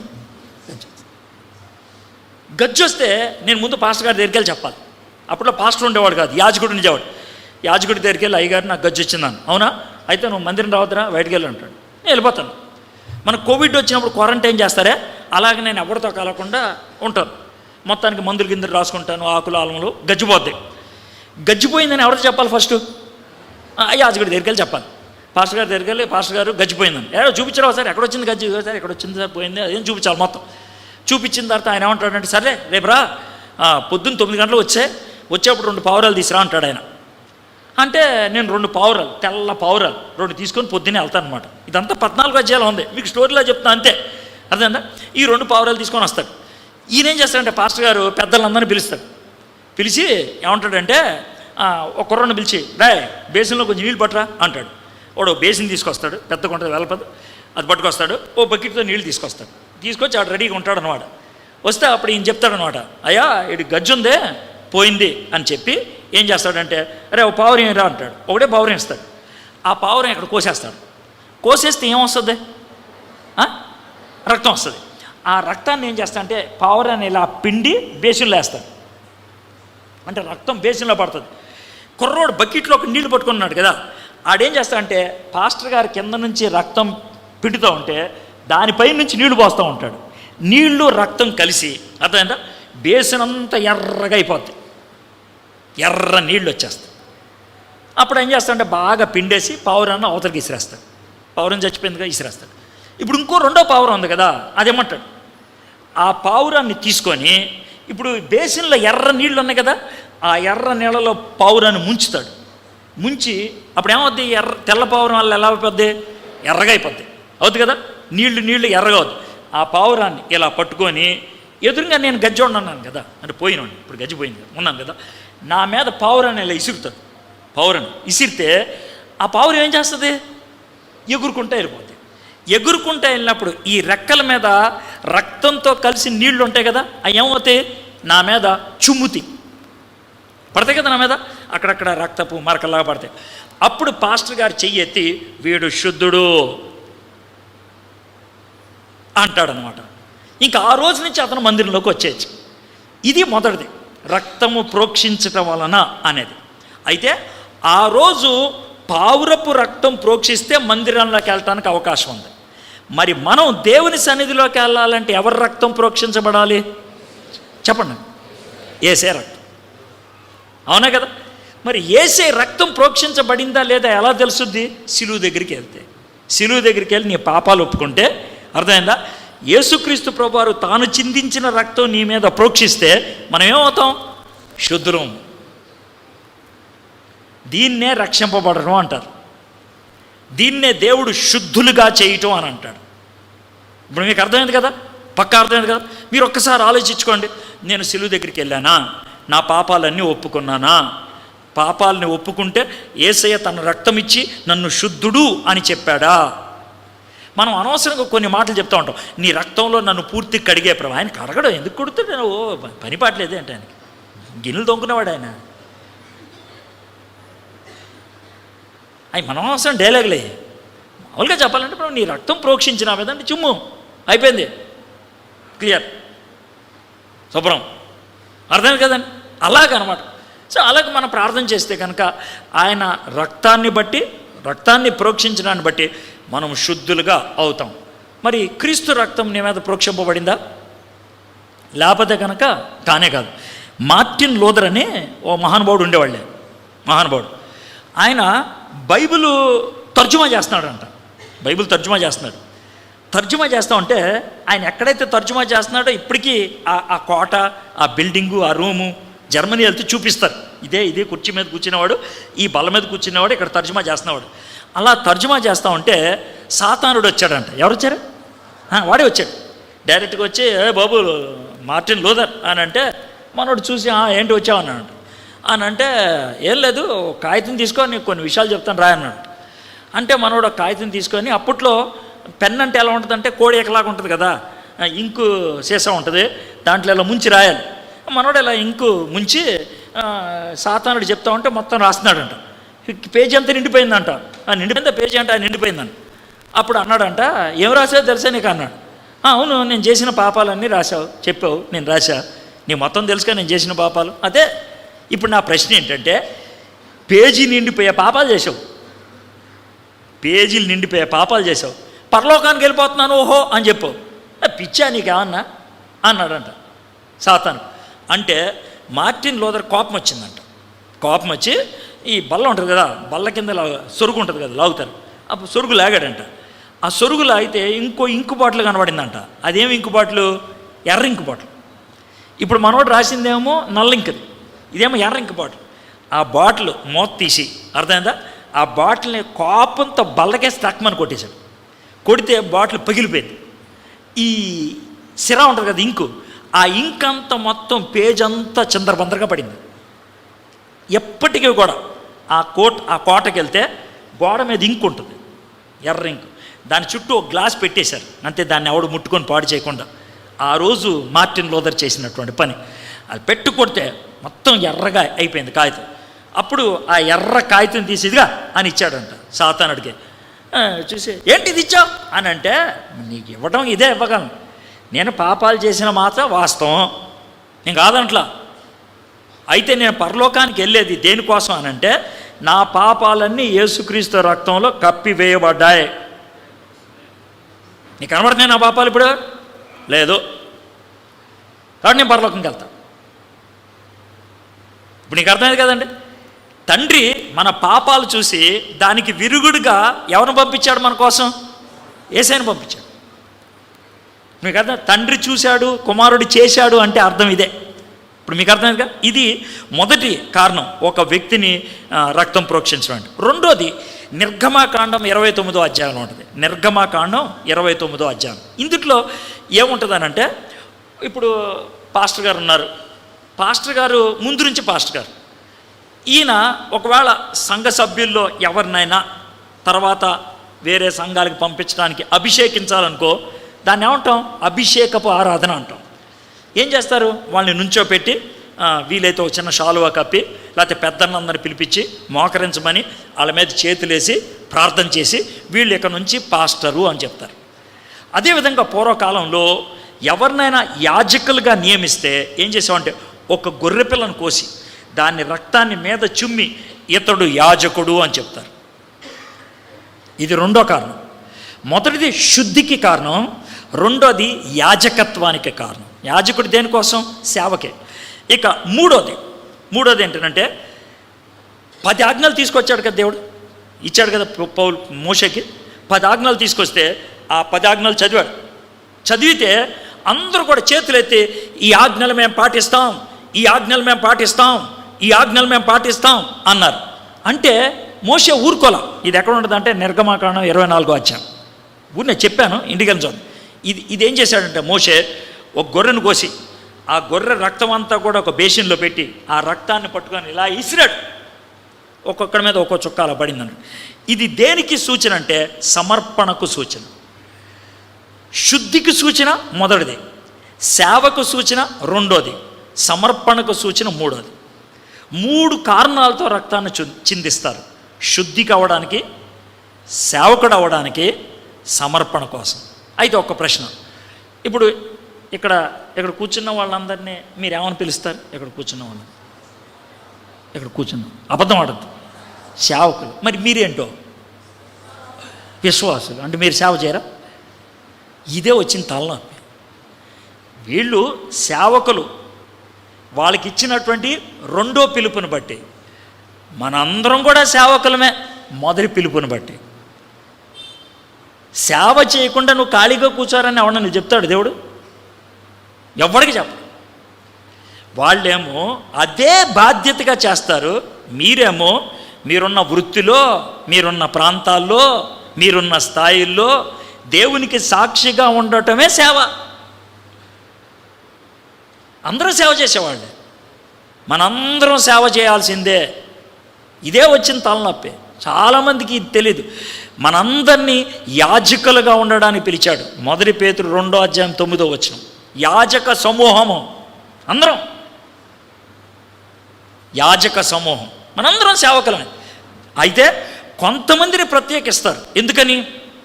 ఇంకా వాళ్ళు వేరే ఉద్యోగం ఏం చేయరు, ఇదే పని మీద ఉంటారు. అందుకని వాళ్ళని సేవకులని వేరే కుర్చీలు వేశారు. అర్థమైందా? నేను సేవకులతో కూర్చోవడానికి భయం నాకు, అందుకే ఎప్పుడు జనాలతో కూర్చుంటాను. మీరేమనుకుంటారంటే నాకు తగ్గింపు అనుకుంటారు. ఏం కాదు, భయం.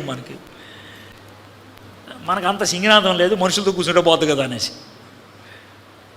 ఎందుకనంటే సేవకుడు అని పిలిపించుకోవాలంటే దమ్ముండాలా, బతుకుండాలా, స్థాయి ఉండాలా, హోదా ఉండాలా. అంటే ఆత్మీయంగా, అంతేకా డబ్బులు కారు కాదు నేను ఉంటుంది. అది లేకపోతే ఎలా ఉంటుంది? సో అందుకనే యేసుక్రీస్తు ప్రభువారు రక్తాన్ని ప్రోక్షించారు. ఇప్పుడు రెండైన తండ్రి ఏం చేశాడు? చూశాడు. కుమారుడు ఏం చేశాడు? చేశాడు. తండ్రి ఏమో జగత్ పునాది వేయబడకముందే నా పేరుని ఆలోచించాడు. కుమారుడు ఏం చేశాడు? ఎవరి గురించి అయితే ఆలోచించాడో వాళ్ళందరి కోసం ఏం కార్చాడైనా? రక్తాన్ని కార్చాడు. ఇప్పుడు మీకు అర్థమైంది కదా. అయితే ఈ రక్తాన్ని కార్చడంతో పాటు యేసే రెండో పని కూడా చేశాడు. అదేంటో మనం చూద్దాం. 2వ వచనం చదువుతున్నాం. అనగా పొంతు, గలతియా, కపదోకియా, ఆసియా, బితూనియా అనే దేశములందు చెదరిన వారిలో చేరిన యాత్రికులకు శుభమని చెప్పిరాయనది. మీకు కృపయు సమాధానము విస్తరణ గాక. 3-4 వచనాలు.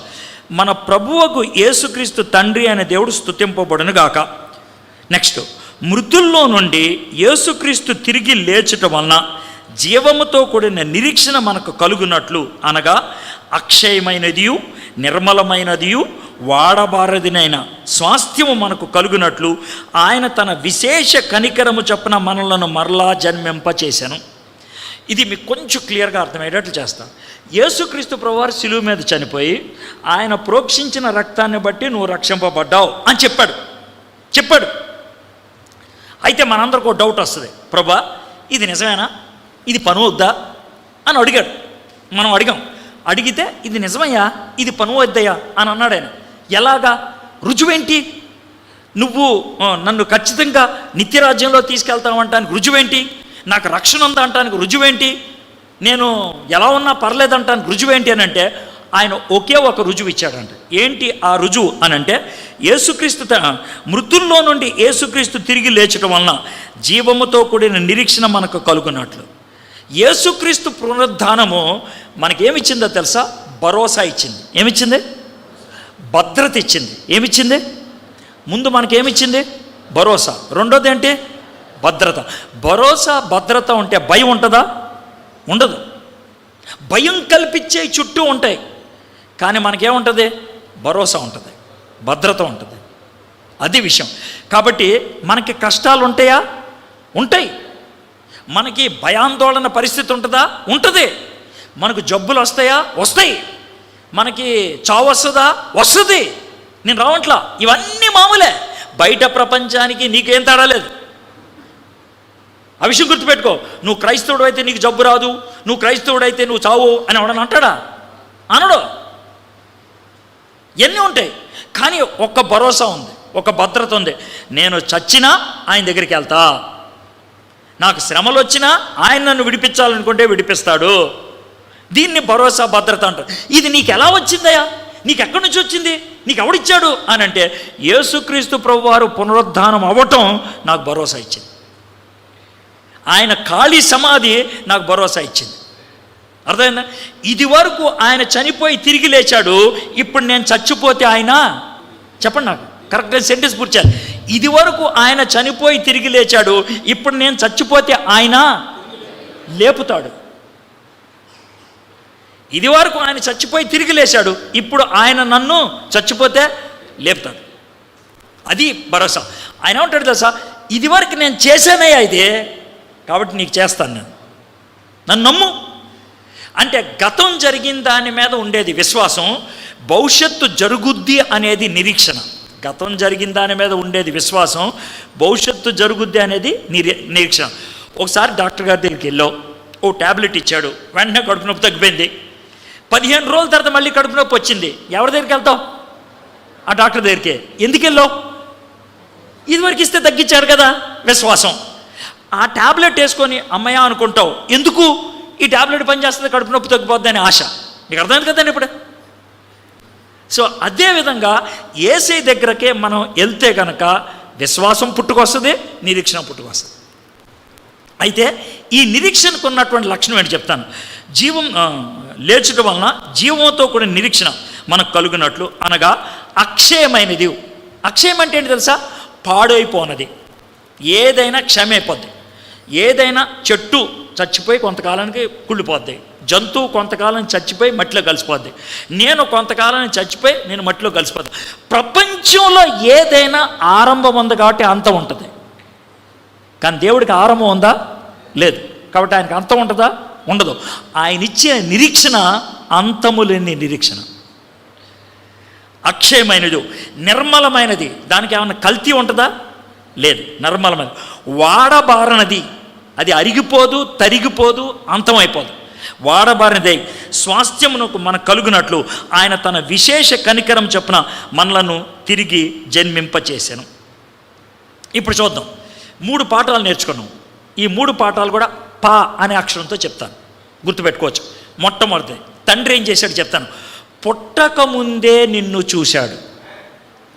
పుట్టకముందే నిన్ను చూశాడు. మీరు చెప్తారా ఒకసారి? చెప్పండి ఒకసారి. ఎవరు? మళ్ళీ చెప్పండి. పుట్టకముందే ఎవరు? ఇది మొదటి పాయింట్. పుట్టకముందే చూశాడు. పవిత్ర రక్తములో శుద్ధీకరించాడు. చెప్పండి నాకు. మళ్ళీ చెప్పండి. ఇది ఎవరు చేశారు? యేసయ్య. పుట్టకముందే చూశాడు. ఇది ఎవరు చేశారు? పవిత్ర రక్తములో శుద్ధిగా చేశాడు. ఎవరు చేశారు ఇది? పునరుద్ధానం ద్వారా నిరీక్షణ ఇచ్చాడు. ఇది 3వ పాయింట్. చెప్పండి ఒకసారి. 3 ఒకసారి చెప్తారా? మొదటిది, పుట్టకముందే చూశాడు, ఇది తండ్రి. రెండోది, కుమారుడు పవిత్ర రక్తంలో శుద్ధిగా చేశాడు. 3వది చెప్పండి, పునరుద్ధానం ద్వారా నిరీక్షణ. మీరు చెప్పలేవే. ఈ ఎప్పుడు దాకా పనికి వస్తే చెప్పండి నాకు ఈ మాటలు. ఎప్పుడు దాకా? చచ్చేదాకా. కాబట్టి నేను ఇన్నిసార్లు చెప్పడానికి కారణం అది.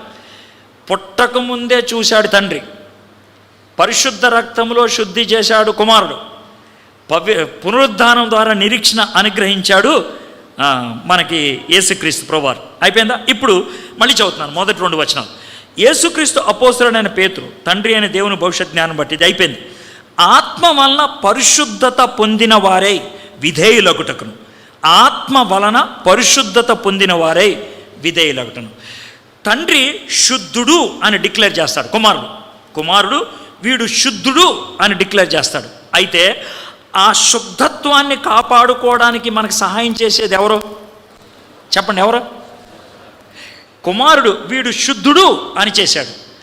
ఆ శుద్ధుడు ఆ శుద్ధత్వములో కొనసాగాలంటే, పరిశుభ్రతలో కొనసాగాలంటే, పవిత్రతలో కొనసాగాలంటే మనకు ఎవరు కావాలి? పరిశుద్ధాత్మ. మీకు అర్థమైంది కదా? చిన్నపిల్లల్ని అప్పుడప్పుడు తల్లిదండ్రులు చేసేటువంటి పని ఏంటంటే, వీళ్ళు స్నానం చేయించి బట్టలు గిట్లు వేసి ఏం చేస్తారు, ఇంకెవరికైనా ఇస్తారు. రే నేను స్నానం చేస్తాను కానీ పట్టుకో అంటారు. అవునా కదా? ఎందుకని కింద వదిలేస్తే ఏమవుతుంది? వీడు స్నానం చేసి వచ్చేటప్పుడు మళ్ళీ వీడు స్నానం రెడీ అవుతాడు. మీకు అర్థమైంది కదా? సో అదేవిధంగా యేసయ్య శుద్ధుడు అని డిక్లేర్ చేసి మనల్ని ఎవరికి అప్పచెప్పాడు? పరిశుద్ధాత్మగా అప్పచెప్పాడు. ఈ పరిశుద్ధాత్ముడికి ఎప్పుడు దాకా అప్పగించాడు? నువ్వు ఇంకోటికి ఎప్పుడు దాకా అప్పగిస్తావు? స్నానం చేసి వచ్చేదాకా. స్నానం చేసి బట్టలు వేసుకోగానే ఇచ్చే అని నా మళ్ళీ తీసేసుకుంటాం. అదేవిధంగా యేసే పరలోకంకి వెళ్ళాడు కదా, మళ్ళీ వస్తారు కదా రెండోసారి. అప్పుడు దాకా మనం ఎవరి దగ్గర ఉంటాం? అది మీకు క్లియర్గా అర్థమైంది కదా? అయితే పరిశుద్ధాత్ముడు ఏం చేస్తాడంటే కొన్ని పరికరాలు వాడతాడు మనం శుభ్రంగా కొనసాగాలంటే. కొన్ని పరికరాలు. ఇప్పుడు మనల్ని ఓ చిన్నపిల్లల దగ్గర, అంటే ఒక 10 ఏళ్ళ బాబు దగ్గర, 10 ఏళ్ళ పాప దగ్గర, అరే నేను స్నానం చేసి వస్తాను రా చూడరానంటే ఆడేం చేస్తాడు? ఆ చిన్న బాబుని మంచం మీద పెట్టి బొమ్మ చూపించి, ఫ్యాన్ చూపించి, అది చూపించి ఆడు మట్టిలోకి వెళ్ళకుండా చూస్తూ ఉంటాడు. అంతే కదా? పరిశుద్ధాత్ముడు మనం పాపంలోకి వెళ్ళకుండా ఉండటానికి కొన్ని వాడతాడు ఆయన. అవేంటి చెప్పంట? ఒకటి వాక్యం. చెప్పండి నాకు సార్. రెండోది ఏంటి తెలుసా? ప్రార్థన. చెప్పండి ఒకసారి. మూడోది ఏంటి తెలుసా? సహవాసం. చెప్పండి ఒకసారి. నాలుగోది ఏంటి తెలుసా? సాక్ష్యం. ఈ 4 వాడతాడు. ఈ 4 పరిశుద్ధాత్ముడు మనం పరిశుద్ధతలో కొనసాగటానికి వాడేటువంటి 4 పరికరాలు. ప్రార్థన, వాక్యము, సహవాసము, సాక్ష్యం. ప్రార్థన ద్వారా మనం ఎవరితో మాట్లాడతాం? దేవుడితో. వాక్యం ద్వారా ఎవరు మనతో మాట్లాడతాడు?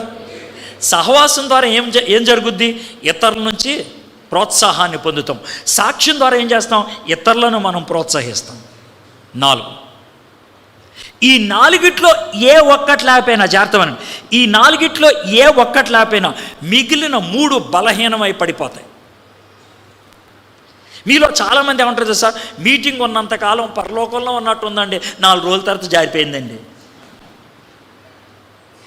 ఎందుకనంటే ఈ 4 తాళ్ళలో ఒక తాడు తెగింది ముందు, ఆ తర్వాత నెమ్మదిగా 3 తాళ్ళు తెగిపోయింది. ఇది మీకు జరిగేది. కాబట్టి పరిశుద్ధాత్ముడు ఖచ్చితంగా ఈ 4 తాళ్ళు నీ జీవితంలో ఉండాలని ఆశిస్తాడు. ఆ 4 తాళ్ళ మీద నువ్వు బతుకుతూ ఉంటే పవిత్రతలో కొనసాగుతాం అనేది జరుగుతూ ఉంటుంది. ఓకే, సో ఇప్పుడు మనకి 4 పాఠాలు మనం నేర్చుకున్నాం.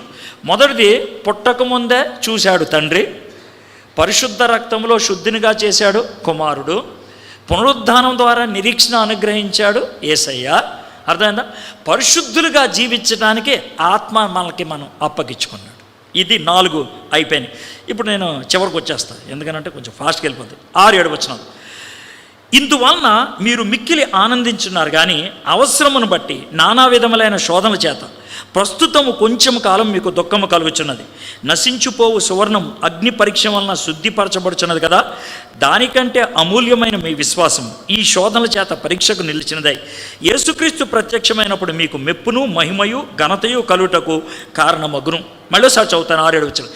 ఇదే చాలామందికి అర్థం కానటువంటి వచనాలుగా ఉంటుంది. అర్థం కాదని అంటే అంగీకరించడానికి కష్టం అనిపిస్తుంది. ఇందువలన మీరు మిక్కులు ఆనందించున్నారు, కానీ అవసరమును బట్టి, పదాలు వినండి, అవసరమును బట్టి నానా విధములైన శోధనల చేత ప్రస్తుతమున కొంచెము కాలం మీకు దుఃఖము కలుగుచున్నది. బాబు పాప పుడతారు కదా, ఈ బాబు పాప పుట్టి మొదటి 3 నెలల్లో 17 రకాలైన టీకాలు వేస్తారు. ఎన్ని రకాలు టీకాలు వేసినప్పుడు మీ బాబు కానీ పాప కానీ నవ్వుతారా? కొన్ని సందర్భాల్లో టీకాలు వేసిన తర్వాత ఏమొస్తుంది? జ్వరం వస్తుంది. ఇది మంచిదా కాదా? ఆడికి వాంతులు అయ్యేటట్లు చేసి, విరోచనలు అయ్యేటట్లు చేసి, జ్వరం వచ్చేటట్లు చేసి మంచిది అని అన్నామంటే నువ్వు అసలు మనిషివా పిశాచివా? ఇప్పుడు మీకు అర్థమైంది కదా. వాడికి నిరంతరము జబ్బు రాకుండా ఉండాలంటే 1-2 రోజులు కష్టపడతాం అవసరం. మీకు ఇప్పుడు అర్థమైంది కదా. టీకా వేస్తే 2 రోజులు జ్వరం వస్తుంది, కానీ చచ్చేదాకా జబ్బు రాదు. మీకు అర్థమైంది కదా. 2 గంటలు ఏడుస్తాడు, కాకపోతే చచ్చేదాకా ఈ జ్వరం రాదు, అంతే కదా. అదేవిధంగా మన జీవితంలో శోధనలు వస్తాయా రావా? దుఃఖం కలుగుద్దా లేదా? శ్రమలు కలుగుతాయా లేదా? ఎందుకు కలుగుతాయి? ఎంతసేపు కలుగుతాయి? కలిగితే ఏమవుద్ది? ఇక్కడ రాశాడు, నానా విధములైన శోధనల చేత ప్రస్తుతము కొంచెము కాలము మీకు దుఃఖము కలుగుచున్నది. కలుగుతా లేదా? ఎంత స్పష్టంగా ఉంది చూడండి. ఆ తర్వాత ఏమన్నారు? నశించిపోవు సువర్ణము అగ్ని పరీక్ష వలన శుద్ధిపరచబడుచున్నది కదా, దానికంటే అమూల్యమైన మీ విశ్వాసము ఈ శోధనల చేత పరీక్షకు నిలిచిందాయి యేసుక్రీస్తు ప్రత్యక్షమైనప్పుడు మీకు మెప్పుయు మహిమయు ఘనతయు కలుటకు కారణము అగును. అయితే ఇది జరిగితే మహిమ వస్తుంది నీకు, ఇది జరిగితే మెప్పు కలుగుద్ది. తర్వాత ఈ శోధనలు జయిస్తే వచ్చేది మెప్పు, ఈ శోధనలు తట్టుకుంటే వచ్చేది మహిమ. ఎంత బాగుందో చూడండి. శోధనలు తట్టుకుంటే వచ్చేది మహిమ, శోధనలు గెలిస్తే వచ్చేది మెప్పు. కాబట్టి ఇవి వస్తాయి, శ్రమలు వస్తాయి, కష్టాలు వస్తాయి. మీకు 2-3 ఉదాహరణలు చెప్తాను, అర్థమవుతుంది. ఎలా అంటే, అయ్యగారు వాళ్ళ ఇంటికి రమ్మని ఫోన్ చేశారు అనుకుందాం. బస్ దిగాను నేను. బస్ దిగితే ఆయన ఏమంటారంటే, ఆటో ఎక్కేయండి, వచ్చేయండి, తిన్నగా వచ్చేసేయండి. ఎట్లాగా వచ్చేస్తే ఒక పెద్ద రోడ్డు తగులుతుంది, ఆ రోడ్డు మీద ముందుకు రండి, ఎడం పక్క రోడ్డు వస్తుంది. ఆ రోడ్డుకు వచ్చిన తర్వాత ఒక దరిద్రమైన మురిక్కాలు ఉంటుంది, అర్థమైనా, బాగా కంపు వస్తుంది. ఆ మురిక్కాలు దాటంగానే ఒక వేప చెట్టు వస్తుంది, ఆ వేప చెట్టు నుంచి పక్క తిరగండి, అక్కడే మా ఇల్లు ఉంటుంది అంటారు. మీకు అడ్రస్ చెప్పాను కదా, బాగుంది కదా. ఇప్పుడు నేను ఆటో ఎక్కువ వస్తున్నాను, తిరిగాను సందులోకి, మురిక్కాలో తగిలింది, భయంకరమైన వాసన వస్తుంది. నాకేం కలుగుద్ది చెప్పండి నాకు? మురిక్కాలో కనబడింది, భయంకరమైన వాసన వస్తుంది. ఇప్పుడు నాకేం కలుగుద్దో చెప్పండి నాకు? ఏదో ఒకటి చెప్పండి మీరు. వాసన వస్తుంది, ముక్కు మూసుకుంటానా? అస్సలు కాదు. కరెక్టే రోడ్డు అని చెప్పాడుగా, వాసన వస్తుందని అని చెప్పాడు కదా, మురిక్కాలో ఉంటుందని. ఇప్పుడు నీకు అర్థమైందా? అదేవిధంగా జాగ్రత్తమేనండి, మురిక్కాలో బయట ప్రపంచానికి వాసనే, కానీ నాకు అది ఆశ, నా రూట్ కరెక్ట్, అది నేను చెప్పిన ఆయన. అది అదేవిధంగా యేసు ప్రభు వారు ఏమన్నారంటే, అయ్యా నువ్వు శుద్ధుడిగా కొనసాగుతున్నప్పుడు కొంచెము కాలము అవసరత మట్టుకు శోధనలు శ్రమలు వస్తాయి, నీకు దుఃఖం కలుగుద్ది అన్నాడు. నాకు శోధనలు శ్రమలు వచ్చి దుఃఖం కలిగితే నాకేం కలగాలి? రూట్ మందే కరెక్టే. దాన్ని శ్రమల్లో ఆనందించడం అంటే, దాన్ని బాధల్లో ఆనందించడం అంటే నా రూట్ కరెక్టే, నా రూట్ కరెక్టే. ఇప్పుడు కొంతమంది వ్యాక్సిన్ తీసుకుంటున్నారు కదా, ఏది కోవిడ్కి, అర్థమైందా? కోవిడ్ వ్యాక్సిన్ తీసుకున్నాడు ఎవడో ఒకడు తీసుకొని ఏమన్నాడంటే, అన్నా నిన్న వ్యాక్సిన్ తీసుకున్నాను, చెయ్యి ఎత్తలేకపోతున్నాను, జ్వరం వచ్చిందన్న అని అంటే నాకేం చెప్పాలి, నేను తీసుకోలేదు కదా, నాకేం చెప్పాలో తెలియక అలా చూస్తున్నా. నా పక్కన డాక్టర్ అన్నాడు, మంచిదే పనిచేస్తుంది అనమాట అన్నాడు. ఇదేంత చెయ్యి ఎత్తలేకపోతున్నాను, జ్వరం వస్తుంది, మంచిదే పనిచేస్తుంది అనమాట అంటాను. అదేంటి సార్ అంటే, ఏ నొప్పి లేకపోతేనే బాధ, నొప్పి ఉందంటే పనిచేస్తుందని అర్థం. ఇప్పుడు నీకు అర్థమైంది కదా. అదేవిధంగా ఈ నొప్పిలు బాధలకి రుజువు ఏంటి తెలుసా? ఏంటి కారణం ఏంటి తెలుసా? నువ్వు వెళ్తున్న రూట్ కరెక్టే. అది ఆయన చెప్తుంది. నశించిపోవు సువర్ణం అగ్ని పరీక్ష వలన శుద్ధిపరచబడుచున్నది కదా, దానికంటే అమూల్యమైన మీ విశ్వాసం ఈ శోధనల చేత పరీక్షకు నిలిచిందాయి. యేసుక్రీస్తు ప్రత్యక్షమైనప్పుడు మీకు మెప్పుయు మహిమను ఘనతయు కలుగుట కాను. సువర్ణం అంటే బంగారం, మేలిమి బంగారంగా చేయటం అనేది యూదుల ప్రక్రియ ఎలా ఉంటుంది తెలుసా?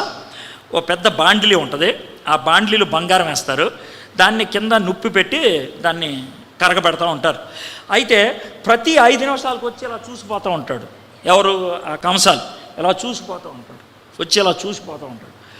ఎప్పుడు ఆగిపోతాడు దశ అయిపోయిందని, ఎప్పుడు ఆగిపోతాడు దశ ఇలా చూసినప్పుడు ఆడి ముఖం అద్దంలో చూసినట్లు కనబడుతుంది అనుకో. అక్కడ అద్దంలో చూస్తే మనకి ఏమీ తేడా లేకుండా అలా కనబడుతుంది అనుకో, బంగారం క్లీన్ అనుకుంటాడు.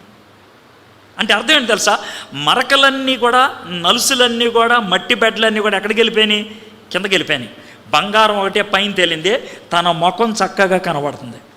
అదేవిధంగా మన శ్రమల్లో ఉన్నప్పుడు మనల్ని యేసయ్య చూస్తే ప్రపంచం మనలో ఎవరిని చూడాలి? చెప్పండి, ఎవరిని చూడాలి? చెప్పండి, ఎవరిని చూడాలి? అలా చూసిన సందర్భాలు ఏమైనా ఉన్నాయా? మీకు ఏమైనా గుర్తుందా? ఒకటి చెప్పమంటారా? స్టెఫన్ని రాళ్లతో కొడుతున్నారు, అపోస్తుల కార్యం 7వ అధ్యాయం. స్టెఫన్ని రాళ్లతో కొడుతున్నారు. రాళ్లతో కొడతా ఉంటే ఎవడైనా అమ్మో బాబో కియ్యో బొయ్యో నేరవాలి. ఈయనేమో తండ్రి వీరేం చేస్తున్నారు, వీరెరుగారు నన్ను క్షమించి ప్రార్థన చేస్తూ ఉంటే ఆయన ముఖం లేదా వెలిగిపోతుందంట, వెలిగిపోతుంది. శ్రమల్లో చచ్చిపోతున్నప్పుడు శ్రమ పోయిందా? పోలా. చావు పోయిందా? పోలా. మరి ఏమొచ్చింది? మహిమ వచ్చింది. ఎంత అద్భుతం చూసారా? మహిమ వచ్చింది. ఇక చివరి పాయింట్కి వచ్చి నేను ముగిచ్చేస్తాను. 8, 9. మీరు ఆయనను చూడకపోయినను ఆయనను ప్రేమించున్నారు, ఇప్పుడు ఆయన కన్నలారా చూడకయే విశ్వసించుచు మీ విశ్వాసమునకు ఫలమును అనగా ఆత్మరక్షణను పొందుచు చెప్పనాశక్యమైన మహిమయుక్తమైన సంతోషము గలవారే ఆనందించుచున్నారు. ఏమన్నాడు తెలుసా? బాబు ఒకానొక దినాన్న అక్కడికి వెళ్ళిపోతావు, ఎల్లకాలం సంతోషంగా ఉండిపోతావు, అక్కడ నిరంతరం ఉండిపోతావు. నిరంతరం ప్రకాశవంతమైన భవిష్యత్తు నిత్యము ఉంటుంది. ప్రకాశవంతమైన భవిష్యత్తు నిత్యము ఉంటుంది. అయితే చివర మాటలు నేను చదవట్లేదు, టైం అయిపోయింది, చాలా టైం అయిపోయింది, 2:20 అయిపోయింది. 2 మాటలు చెప్పి ముగిచ్చేస్తాను. 10, 11, 12 వచనాల్లో ఒకే ఒక పాఠం ఉంటుంది. ఆ పాఠం ఏంటో మీకు చెప్పకముందు మీకు సన్నివేశం చెప్తాను, అప్పుడు పాఠం చెప్తే మీకు బాగా అర్థమవుతుంది.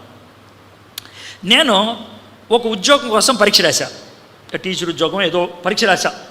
పరీక్ష రాసి మర్చిపోయి మామూలుగా ఉన్నాను. అయితే కొన్ని రోజులకి మా ఇంటికి పోస్ట్ మ్యాన్ వచ్చారు. ఎవరు వచ్చారు? వచ్చే పోస్ట్ అని అరిచాడు. అరిస్తే నేను మామూలుగా పోస్ట్ ఏమంటుందా అని వచ్చాను. సార్ మీకే సార్ ఉత్తరం వచ్చింది అని అన్నాడు. ఉత్తరంలో ఏముందో పోస్ట్ మ్యాన్కి తెలుసా? కానీ ఉత్తరం తెచ్చింది ఎవడు? ఇచ్చాడు. పోస్ట్ మ్యాన్ ఏంటి ఆ ఉత్తరం చూస్తూ ఉన్నాడు. ఈలోగా నేను పర్రని చెప్పి బయటికి కాగితం లాగితే దాంట్లో ఉంది ఏమన్నా తెలుసా? నీకు టీచర్ ఉద్యోగం ఇస్తున్నామని. అది శుభవార్త దుర్వార్త? ఆ వార్త నాకా పోస్ట్ మ్యాన్కా? నీకు. ఆ సంతోషం నాకా పోస్ట్ మ్యాన్కా? దాంట్లో ఏముందో పోస్ట్ మ్యాన్ తెలుసా? తెలీదు. అవునా కదా? పోస్ట్ మ్యాన్ గొప్పవాడా మీరు గొప్పవాళ్ళు? ఎక్కడ మీరే గొప్పలు. ఇన్ని విషయాలు చెప్పాను కదా. ఇప్పుడు చేద్దాం. ఇప్పుడు పోస్ట్ మ్యాన్ ఎవరో తెలుసా మనకి? ప్రవక్తలు.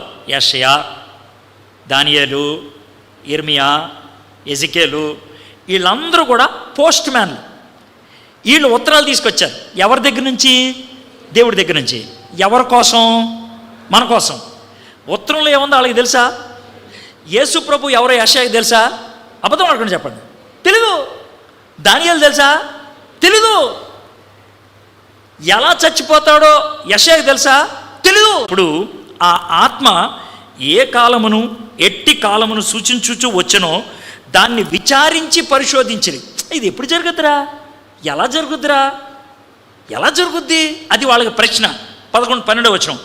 పరలోకము నుండి పంపబడిన పరిశుద్ధాత్మ వలన మీకు సువార్త ప్రకటించిన వారి ద్వారా మీకు ఇప్పుడు తెలపబడిన ఈ సంగతుల విషయమై తమ కొరకు కాదు కానీ మీ కొరకే తాము పరిచర్య చేసిరనే సంగతి వారికి బయలుపరచబడను. పాపం వాళ్ళు అనుకున్నది మాకు కాదురా, వాళ్ళకే, మాకు కాదు వాళ్ళకే. మీరు యెషయా కంటే గొప్పోళ్ళు, ఇర్మియా కంటే గొప్పోళ్ళు, దానియేలు కంటే గొప్పోళ్ళు. ఆయన పోస్ట్ మ్యాను, ఉత్తరం వచ్చింది మీకు. మీరు దేవదూతల కంటే గొప్పవాళ్ళు. ఇప్పుడు చూడండి చివరి లైన్. దేవదూతలు ఈ కార్యములు తొంగి చూడగోరుచున్నారు. దేవదూతలకు కూడా తెలియదు ఈ వర్తమానం, కానీ ఇది నీకు నాకు ఇచ్చాడు. ఏంటి ఆ వర్తమానం? తండ్రి ముందు చూశాడు, కుమారుడు మనల్ని మన కోసం చేశాడు, పరిశుద్ధాత్ముడు మనల్ని చేర్చాడు, యేసుక్రీస్తు పునరుద్ధానం ద్వారా మనకి నిరీక్షణ అనుగ్రహించాడు, పరిశుద్ధాత్మ ద్వారా పరిశుద్ధాత్మలో కొనసాగించాడు.